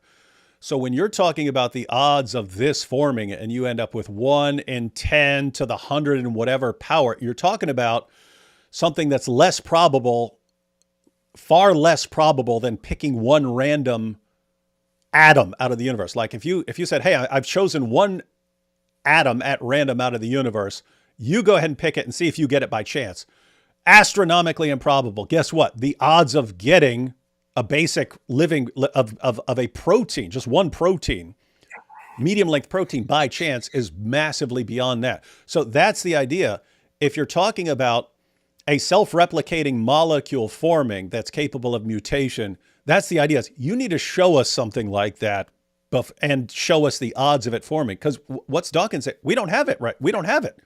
That's why he says that we're waiting for a model, right, to explore that and to demonstrate it, but which might never happen. So. Yeah. So anyway, that's the issue, and they're just people like me who, okay, if those are the odds, you're gonna have to show me that. In other words, you're gonna have to show me that things that are that massively improbable, again, like beyond the odds of picking a correct atom out of the entire universe, you either have to show that that sort of thing happens, or you have to show it's actually way simpler than we thought. Like, oh, here's this easy to form molecule that can start, that can replicate and start mutating. So that's a different story. So it's basically, it looks like so much information, it looks so improbable that we need to see some good evidence that it can happen by chance, unless you actually come up with some explanation. Oh, here's how it started off in a very simple way that's not anywhere near as improbable as you thought.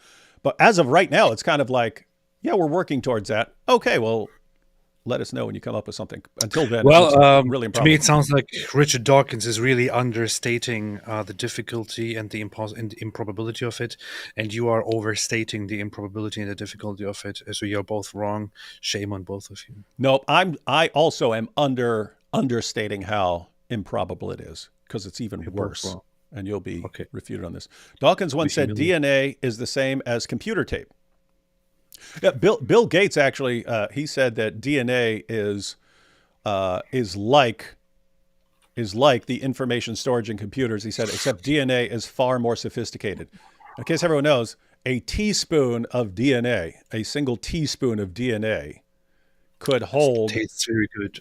Yeah, a teaspoon of DNA could hold the genetic information for every living thing that has ever existed, and still have room left over for every book that's ever been written. That's why they say it's an extremely sophisticated. It makes the information storage system in this tricked out laptop here look like a joke. Joshua said, "I almost ripped my hair out. And Vincent Van Gogh'd my ears listening to a 2-hour talk with brilliant minds like Neil deGrasse Tyson on the topic nothing." Now, what is nothing? Well, nothing is not nothing. Let's be clear on that. That's the funny thing, though. The whole topic of nothing, people often bring up Lawrence Krauss and his whole suggestion that there's something arises from nothing, but then when he says nothing, he doesn't actually mean nothing in the colloquial sense, and then good luck having that discussion. Yeah, their nothing starts sounding suspiciously like something, and then when they actually break down all the things their nothing can do, it starts sounding suspiciously omnipotent. That's awesome. Beatrice says, any organism that can absorb things, process them, and then replicate itself and survives in an electric and radioactive environment is not simple. That's my view. It's like I do it all the time. It's quite simple. Yeah, it's once you start talking about something self-replicating and mutating and so on, it doesn't. Yeah, we need a pathway. That's what Dawkins says they're working on. Thanks for the philosophical discussion, guys. Love that neither of you are holding back. Nice to see friends discuss things like this without becoming not friends. Yeah, it is good. We are a good example. It was hardly philosophical. It was very, very dumb on my part. And we are very good. Part. Yeah. Isn't it interesting? Because apart from Isa and some others, like, you couldn't have this discussion about Islam without people just like flipping out and losing their minds. And I humiliate you. How dare you talk to me like that? How dare you say I'm wrong? Humiliating. Joshua says human genome has like 4.5 billion letters, like a computer program. The funny thing is, as we are talking, I'm obviously more of our audience here would significantly more people would agree with you rather than me. So when I ask a question or make an objection or an observation, some people are like, why stop? Why would you do it? No, you see, this is your atheist thing. And it's like, I find it funny because I'm not hostile here. I'm genuinely in real time, as we are sitting here, genuinely exploring ideas without outright rejecting anything or having any hostility or any of that. And it's apparently a very uncommon thing for people to see. and witness. It's quite interesting. Yeah, what's the problem, people? I mean, I could sit here and say, hey, Richard Dawkins has a point there. Oh, no, what he's saying there is stupid. But he has a point here. And Piers, he said something commonsensical here. That's How dare you agree with him?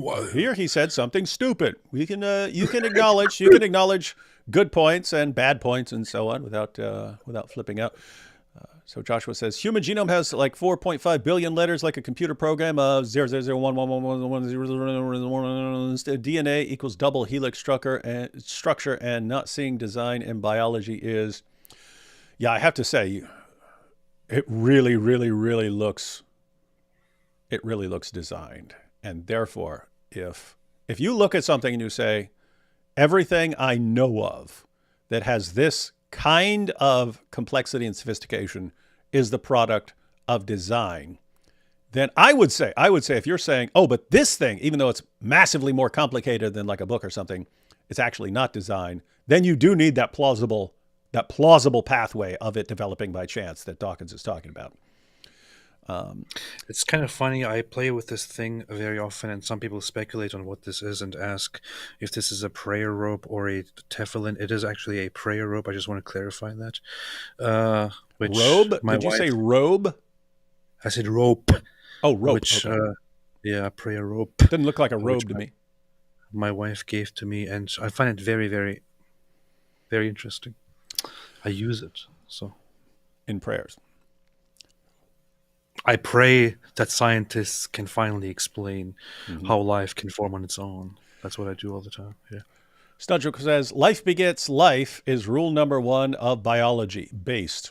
You do hear that. You hear that people, they used to believe in spontaneous generation, that you could just toss some rags on the floor and put some stuff in them and then life will form out of it. Because like rats, they used to actually think rats can grow out of if you take some lump of rags and put a bunch of food in there, rats will spontaneously form it. I never realized just rats come in and start replicating when you make a little dwelling for them out of rags and put some food in there. So that's beast. Should review 3 MERS 3 in, what is this? We're not reviewing any of this.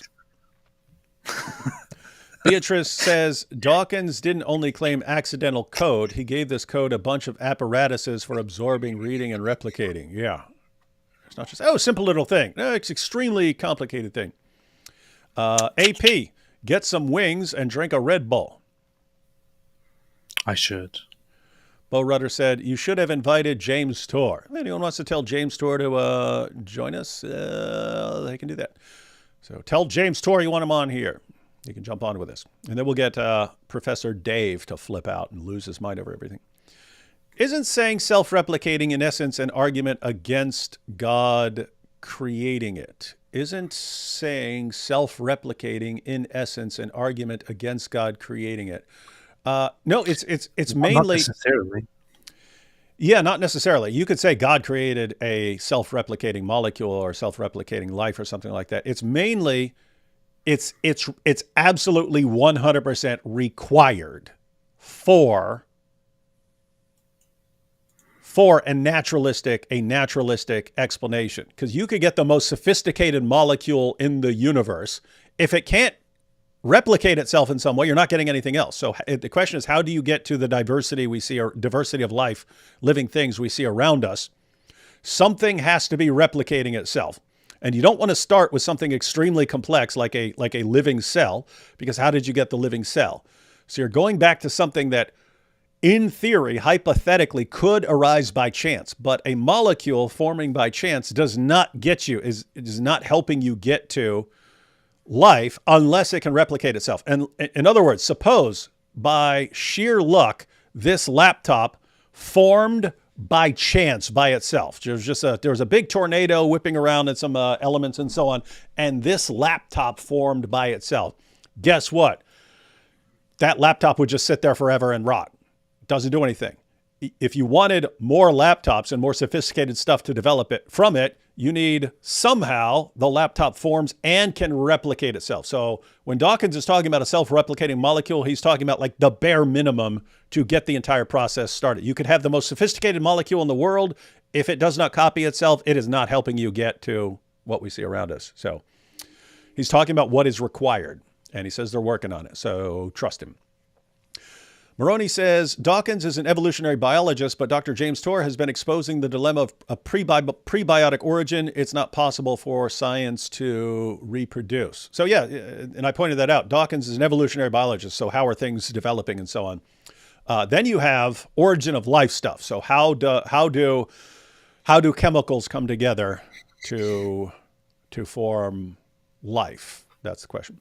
Bo Rudder says, you should have gotten Stephen. What is everyone talking about? You should have got all these different guys on here. Guys, on what planet do people want to come on with the guy who blasts away at Islam all the time?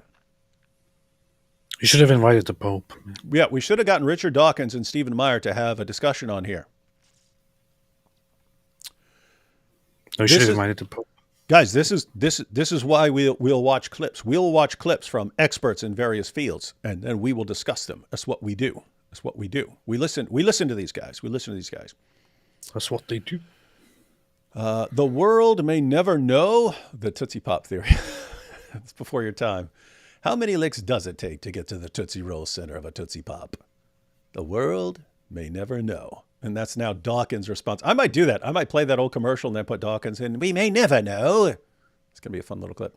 Piers Morgan is still a fool. Dawkins after. Yeah, he's going to go back on heretics and say, I said he wasn't a fool, but I changed my mind again. He is a fool. James Tour. Invite James Tour. There's an obsession here with James Tour. Now, James Tour is if I recall correctly, he's a chemist, but yeah, he's a chemist who deals with what would be necessary for for life to arise out of complex chemistry. That's what they do. Cultural Christian. Yep. Based cultural Christian. Eternal Vigilance says, just finished the ex-Muslims are like demonically possessed cockroaches stream. Desmond. It's Dresden. Dresden didn't like the demons controlling the fake ex-Muslims, but he sure liked the demon that told him the Quran is true. So much hikmah. Yeah, these guys have demons controlling them. But demons told me to believe in Islam, and I do whatever they say. Richie Dawkins killed the sparrows and now has to deal with the locusts. Yeah, that's why I don't like killing spiders unless it's like a wolf spider or something like that. You get spiders around. Well, guess what? People might think spiders are icky, but spiders are catching like mosquitoes and stuff. So life only comes from life. That's observable science. That's true. That's the funny thing. When you have wasps around your property, they also hunt a bunch of insects that would otherwise bother you. You should keep those predators alive. Predators are good. Yeah, same thing with lizards. There are these annoying lizards all over the place in some areas, and hey, those things are eating bugs, so leave those lizards alone. Hey, generally, you should respect the predators and have them around you, except when it comes to Daniel Hakikachu. I was just thinking Daniel Hakikachu, the predator. You don't want those predators around your house and around your kids. Okay, if you say, hey, here you go. Hey, AP. Okay, AP. If you say Peshab, I will donate money to ex-Muslims movement and specifically for women ex-Muslims. I will also do Peshab on a Quran. That's urination. Peshab.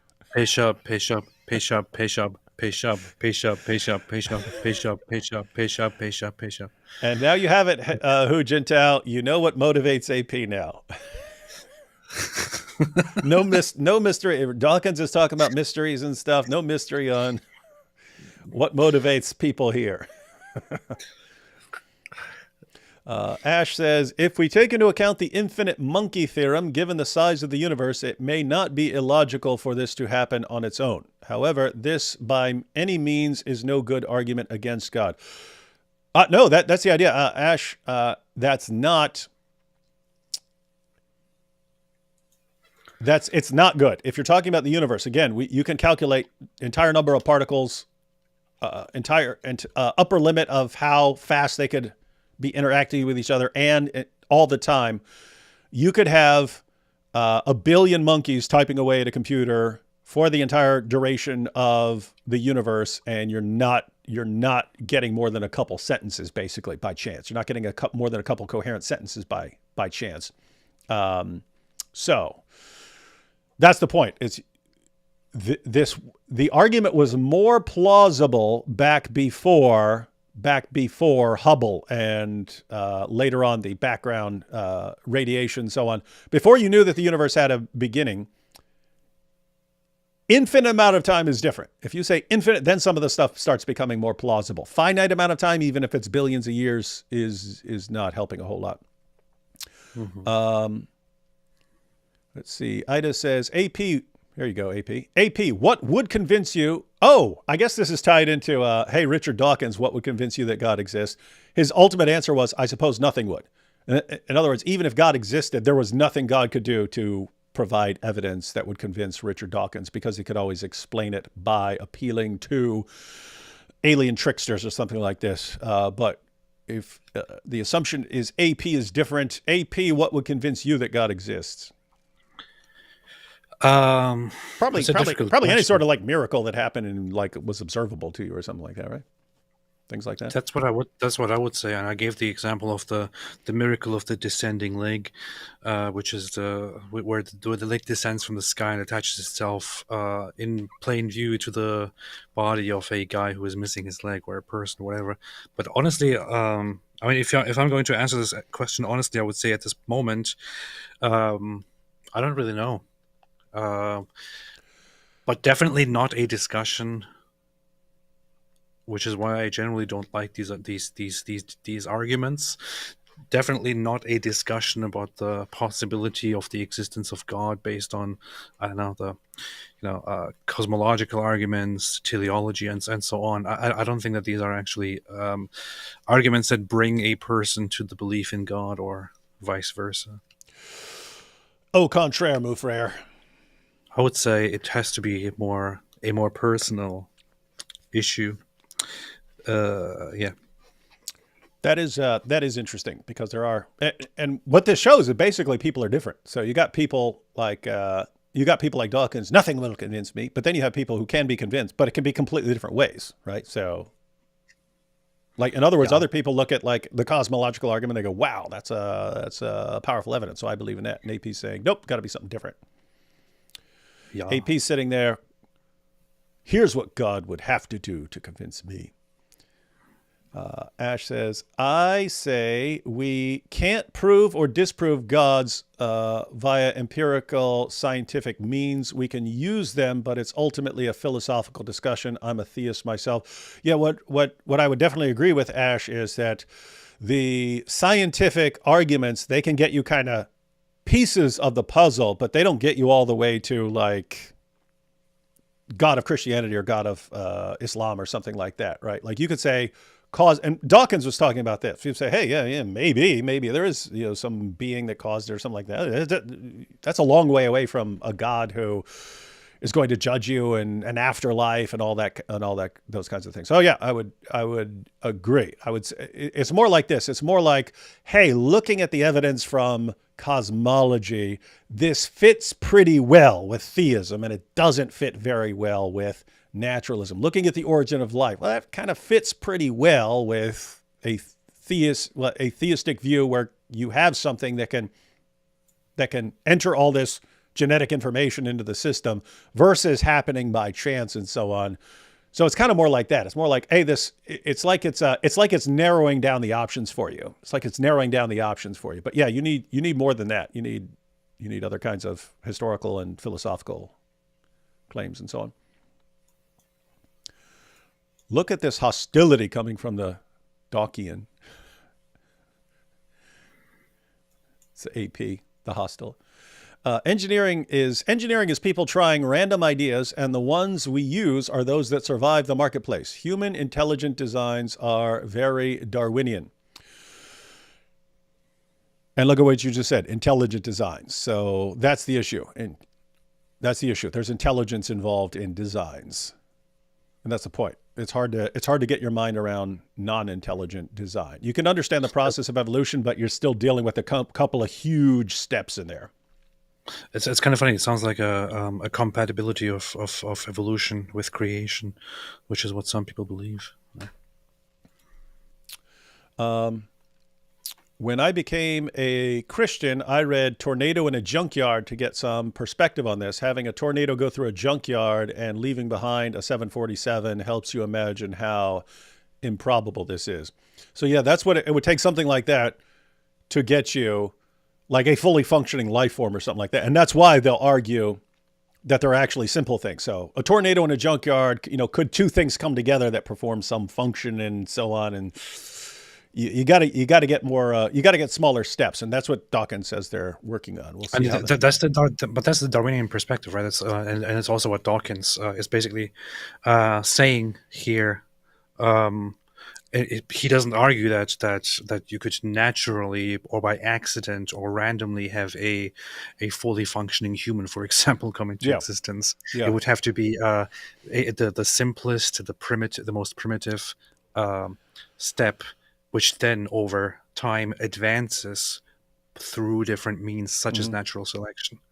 Yeah. So guys, it's basically, if you're an atheist in the sense of like naturalist, like the strong sense of naturalist, so you believe all this is happening just by natural means, starting off very simply and getting to more complex things, that's kind of the only game in town. You can't just start with something massively, like unbelievably sophisticated at the beginning of the process. So you have to go step by step. So that's what Dawkins is saying.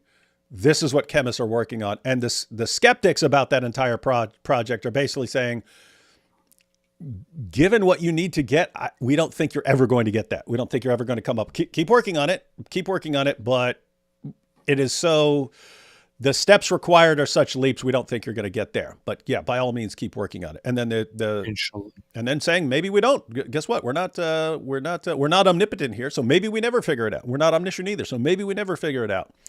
But it is important. I liked the honesty in the sense that, hey, we don't have a real explanation here. That's what we're working on. I like that honesty instead of the pretending that you've got all this figured out. Look, this just shows Richard Dawkins is an honest man. So why would you not trust everything he says? But this is this is similar to what Muslims say. I was just thinking that sounds like something. Everyone was calling him honest. So why would you? So this is the proof that he's a true prophet. Yeah, this is great stuff. Gotta love those guys. On naturalism, even designed things aren't actually designed. If all this came by chance, then so did David's laptop and other examples used. So the point there is, if everything's happening by nature, then even things that humans do is still by nature. But yeah, we do know what we mean by design in terms of intelligence. Dr. Tor was friends with Nabil too. Yeah. Oh, keep in mind, I know James Tor. I usually... Did you ever go on that tour? I'll say I usually... If there's someone who might not... Let me put it this way. There are certain people who might not want to associate with me, given the fact that we like rip up the Quran and stuff like that. And so I usually wait for someone else to say, hey, I'd like to join you or something like this. And if they know my background and know the things they do, I normally wait. But I normally don't say, hey, come on and join me, and we do all the crazy stuff that we do. Oh, hey, this is interesting. Colt says, Calvin Robinson moved to the U.S. Yeah, I saw him saying that he was going to move to the U.S. And apparently, I guess if Colt is right here, then he already did. But Calvin Robinson moved to the U.S. He mentioned you in a recent interview about Speaker's Corner. You might be able to get him on. Hey, we should contact him. You? That's interesting. He follows both of us. Yeah, he follows both of us on Twitter. So that's interesting. Yeah, I would, man, we should, he's pretty cool. He's that's a based guy there. We'll have to check that out. There you have. Predators are good. AP, becoming Muslim again. You did say. You did say. Hey, here we have from Apostate Prophet. Should have invited Mike Winger for this topic. instead of David. This should have been, guys, let's just face it, this should have been a discussion between Mike Winger and Stephen Meyer on Mike Winger's channel. That's what it should have been. Yeah. Not D. Wood and AP. Razi says, was in a Pakistani restaurant enjoying some scrumptious chicken tiki curry, overheard an old Muslim man convincing an ignorant Chinese girl how Islam is the truth and she should say the Shahada before eating. Ladies and gentlemen, this is why all this stuff needs to become common knowledge. They are still working tirelessly and relentlessly to dupe ignorant people into converting. And therefore, we also have to be relentless to help people like this poor girl. I mean, we watched it recently. AP played the clip of a dude talking to like an old guy in a nursing home who had no clue what the guy was saying, and just he's running him through the Shahada and so on. So, yeah, we need to be aware of how relentless these guys are. You're making me stop making jokes about West Virginia, D. Wood. Now I'm replacing West Virginia with Alabama. Yeah. I don't have a problem with West Virginia jokes. We all make them. Sweet home, West Virginia. Oh, hey, check this out, AP. This is from Hu Jintao, who got you to say Peshab. Thanks, AP. I'll donate to Nuria's channel. When AP was a kid, his punishment wasn't him being grounded, but Quran burning not allowed for a few days. Nice. That's nice. cool. That's cool. Yes, we like the idea of supporting Nuria's channel. Donate to Nuria. She's doing a good job. Inquiring Reality says, the massive flaw in your probability argument is that once there are amino acids interacting, chemical laws are attracting and repelling them. A medium-sized protein is eventually because of the selection process. Bull. Absolute bull. Inquiring Reality.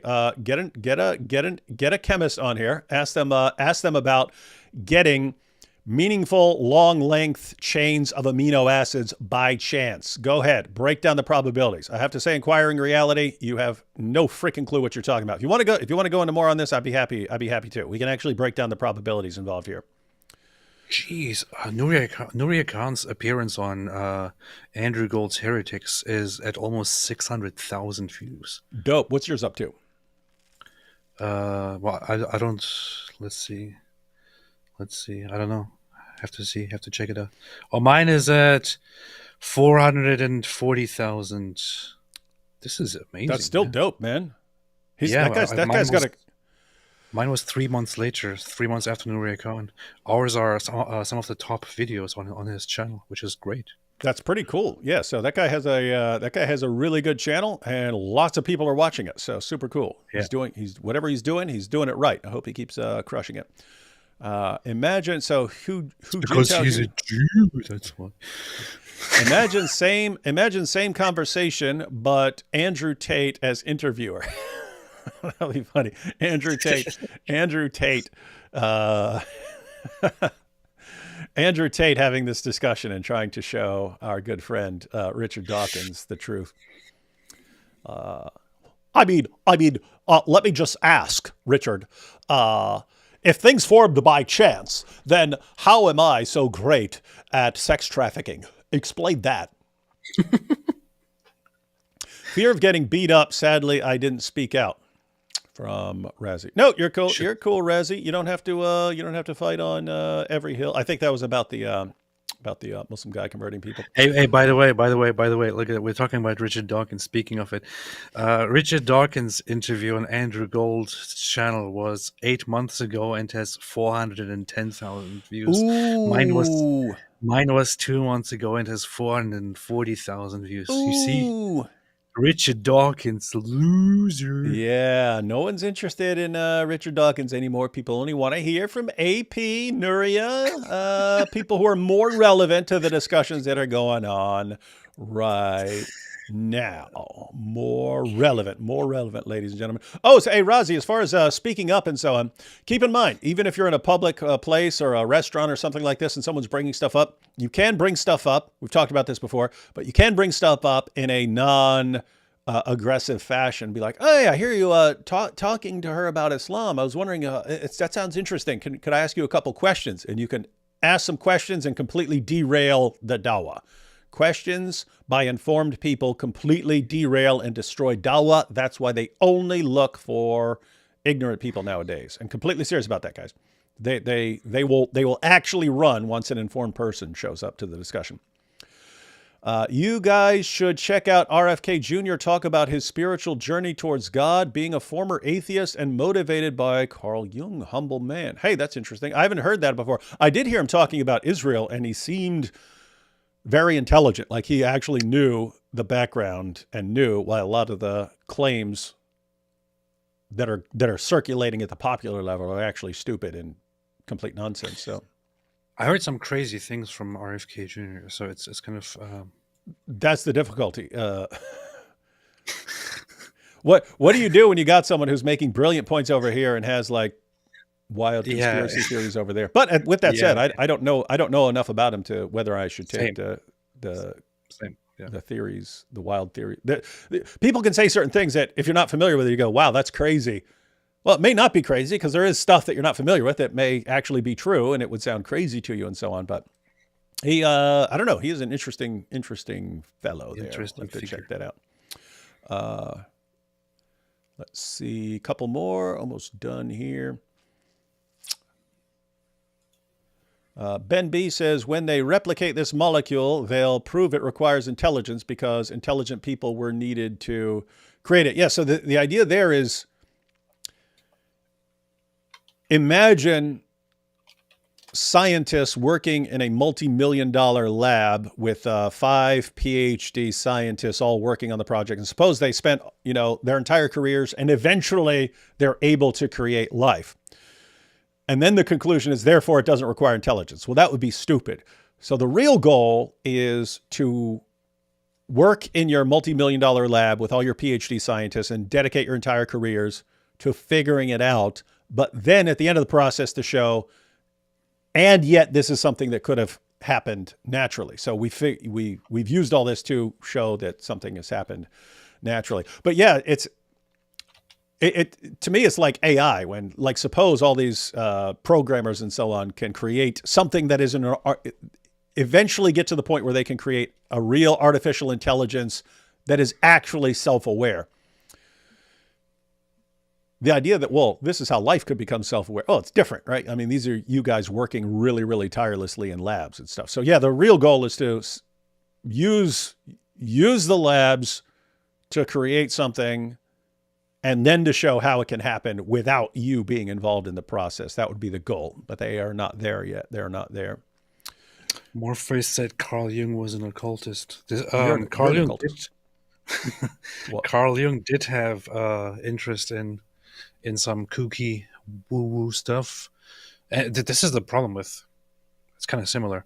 Carl Jung was a brilliant mind, very, very brilliant mind, very intelligent, very insightful, huge contributions to understanding human mind and all that. But he was also a little bit crazy and developed some really crazy theories that are totally nowadays unanimously almost rejected in psychology, and also did believe in esoteric occultist stuff.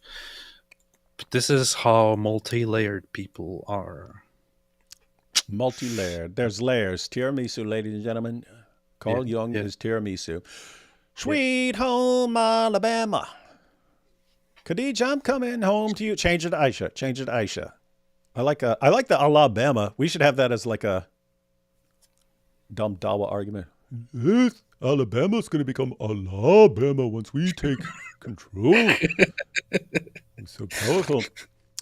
Yoav says, Richard Dawkins will work forever, and all he will find is physics being hospitable to biology, which will lead to the original question. It is almost comic. Yeah, and by the way, that's how the two issues are connected, but not in the way that Piers was going about.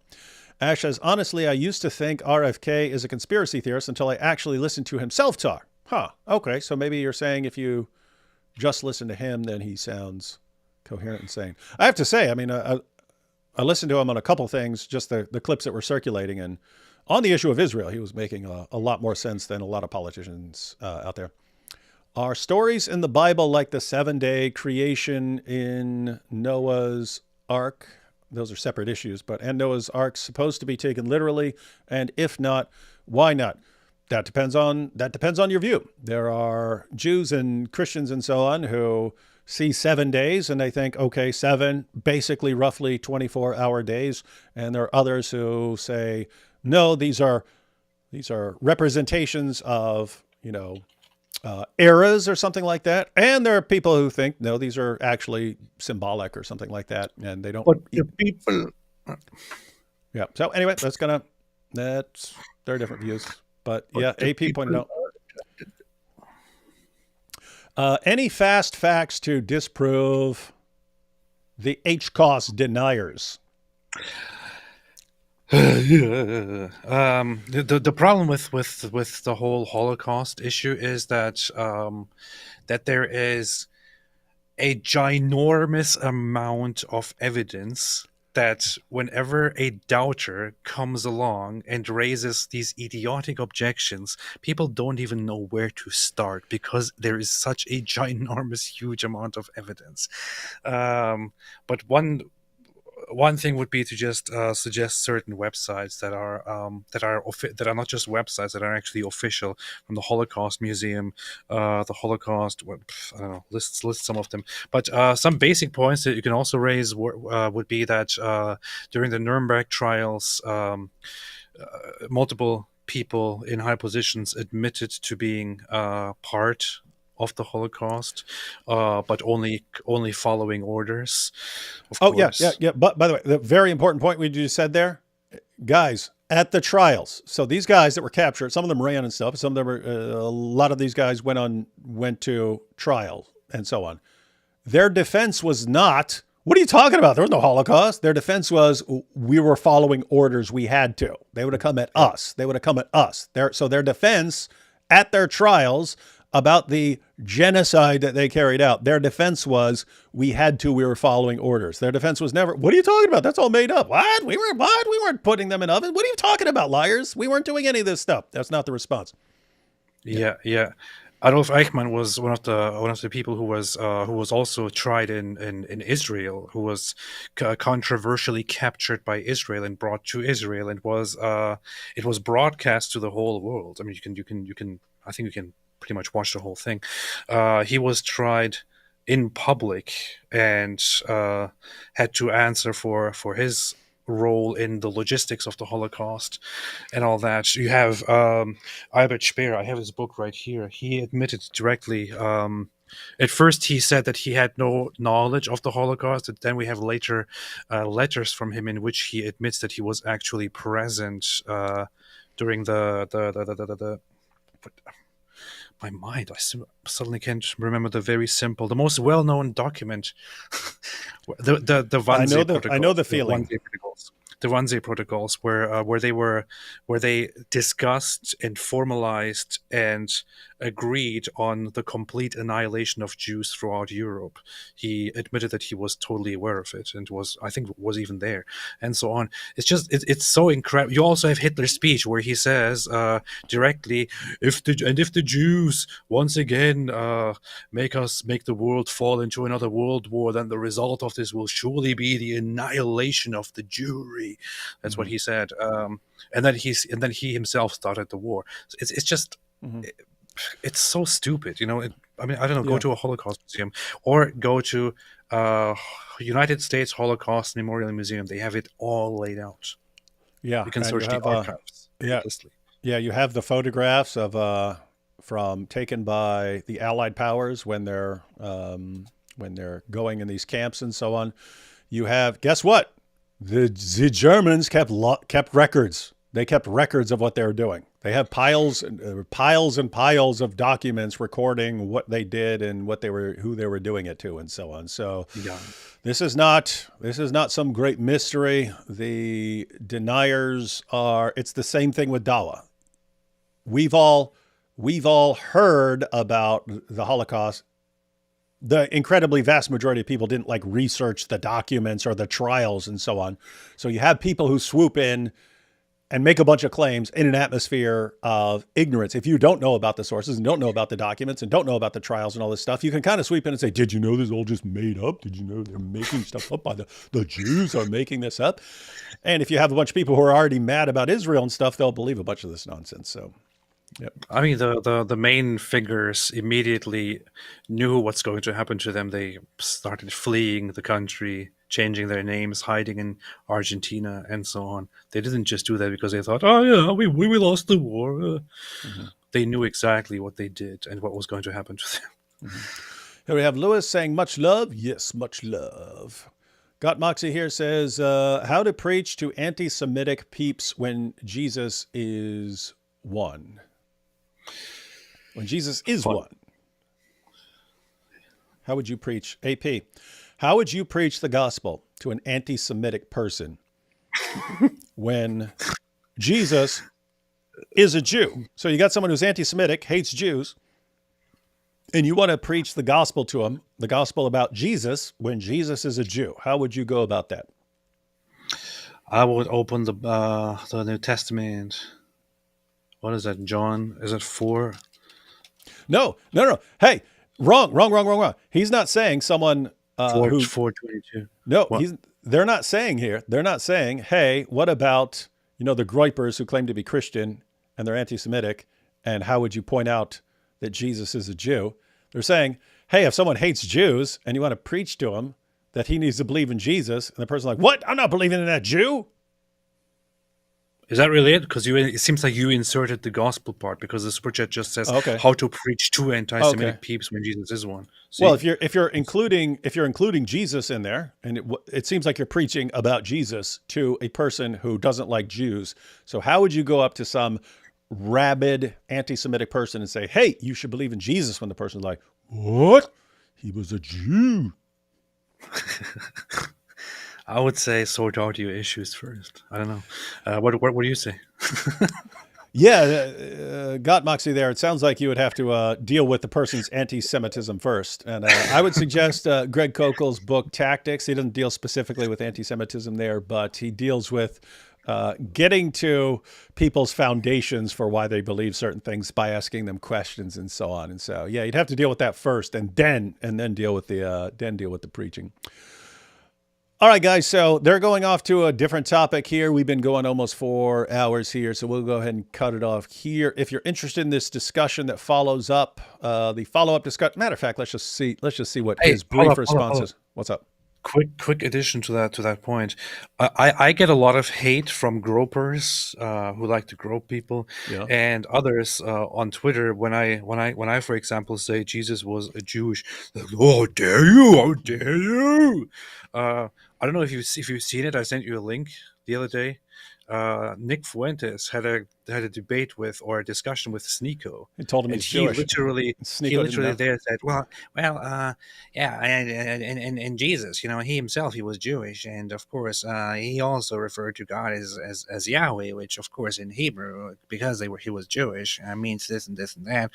There's then the king of the Nazi gropers just saying Jesus was Jewish to Sneeko, who prior to that said Jesus was a Muslim Palestinian. and still they come at me. What is this? Mm-hmm. That is wild. That is wild stuff. We'll give the final words here to Dawkins, who was just asked. Just because we saw the objection, just wanted to give him a brief couple seconds here to respond, because I don't know he's going to respond. So he was asked, "Hey, why are you blasting away at Christianity when you say you like being a cultural Christian?" Blah blah blah. You don't believe in religion, you don't believe in a God, you will have deterred people who listen to you and believe you from wanting to follow a God, a Christianity. Therefore, it's sort of antithetical to have the two positions. What do you say to that? You mean antithetical? I am a cultural Christian who is against Christianity. That's nothing contradictory about that.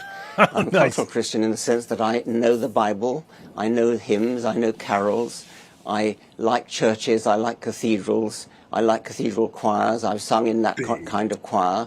So I am a cultural Christian, but I'm against Christianity, in that I'm against the belief system of Christianity. I'm against many other aspects of Christianity. There's nothing contradictory about that, nor is there anything new about my saying I'm a cultural Christian. I've always said I'm a cultural Christian. Isn't it a bit hypocritical, though, to be, reading the Bible, singing hymns, going along with everything that Christianity... No. Again, yeah, you could say, hey, I've been influenced by this. I've taken part of this, and there are certain elements I like about it, and yet I also believe that there are other elements that are bad, and so I'd like to go after it. Nothing inconsistent about that. Again, the only objection I've had is Dawkins has said for many years, Christianity is a bulwark that is somehow protecting us, even atheists, from worse things that could happen. When you're thinking of Christianity as something that's, I don't like it, but it's protecting me from worse things, and then you attack it, and then you're freaking out about the worst thing. That seems like something's wrong with you to me. But and I'd actually... Dawkins is about to say, I take it back, Piers, you're a bloody fool. Oh, okay, let's see if he says he takes it back. Represents, but saying you're not a Christian. You don't believe in anything that actually is the tenet behind it. I'm not going along with it. I'm just saying that a cathedral is a beautiful building. Yeah. The B minor mass is a beautiful piece of music. Stained glass window. Yeah, I like some Greek philosophy. I like a lot of ancient Greek structures. I'm not down with Greek paganism. It's not. Yeah, I like Turkish food, but everyone knows what I think about Turks. Yeah. Well, how can you like Turkish food without loving all things Turkish and so on? So anyway, no, guys, we're kind of nitpicking there. We know what Piers is going after. Hey, why are you blasting away Christianity? You say you like it a bunch and so on. Certain aspects of it, and we all know what Piers is talking about, and we know what Richard Dawkins is talking about. Right. AP, really? Holocaust was real? I mean, most chambers were discovered by Soviets, and some people who reported were Jews. I'm just asking questions. Oh, he's imitating Candace here. Just asking questions. Just asking questions. This is actually an objection that they will bring.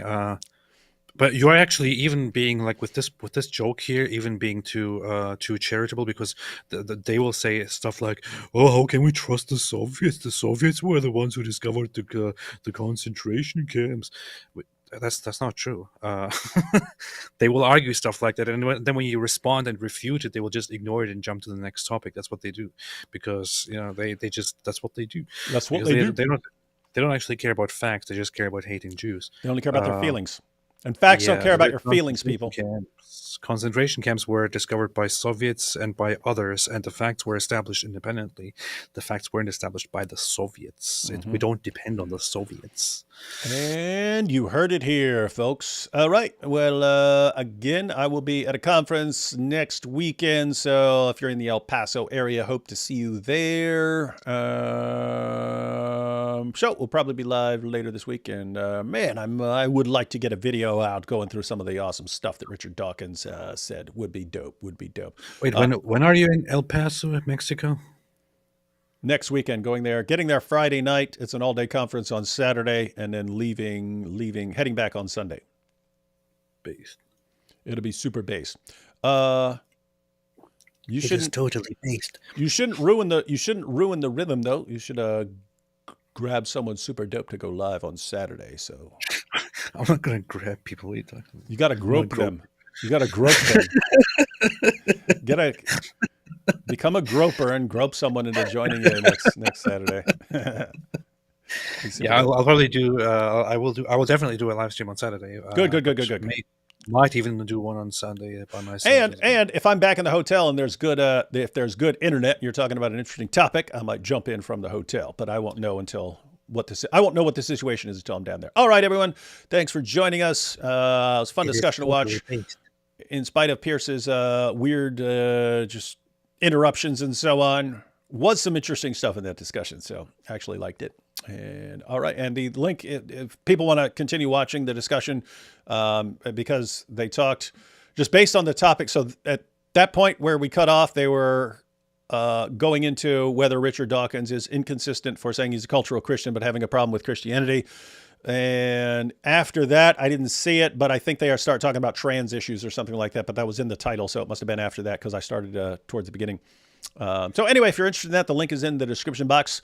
Other than that, we'll be talking to you soon. Catch you all on the flippity flip.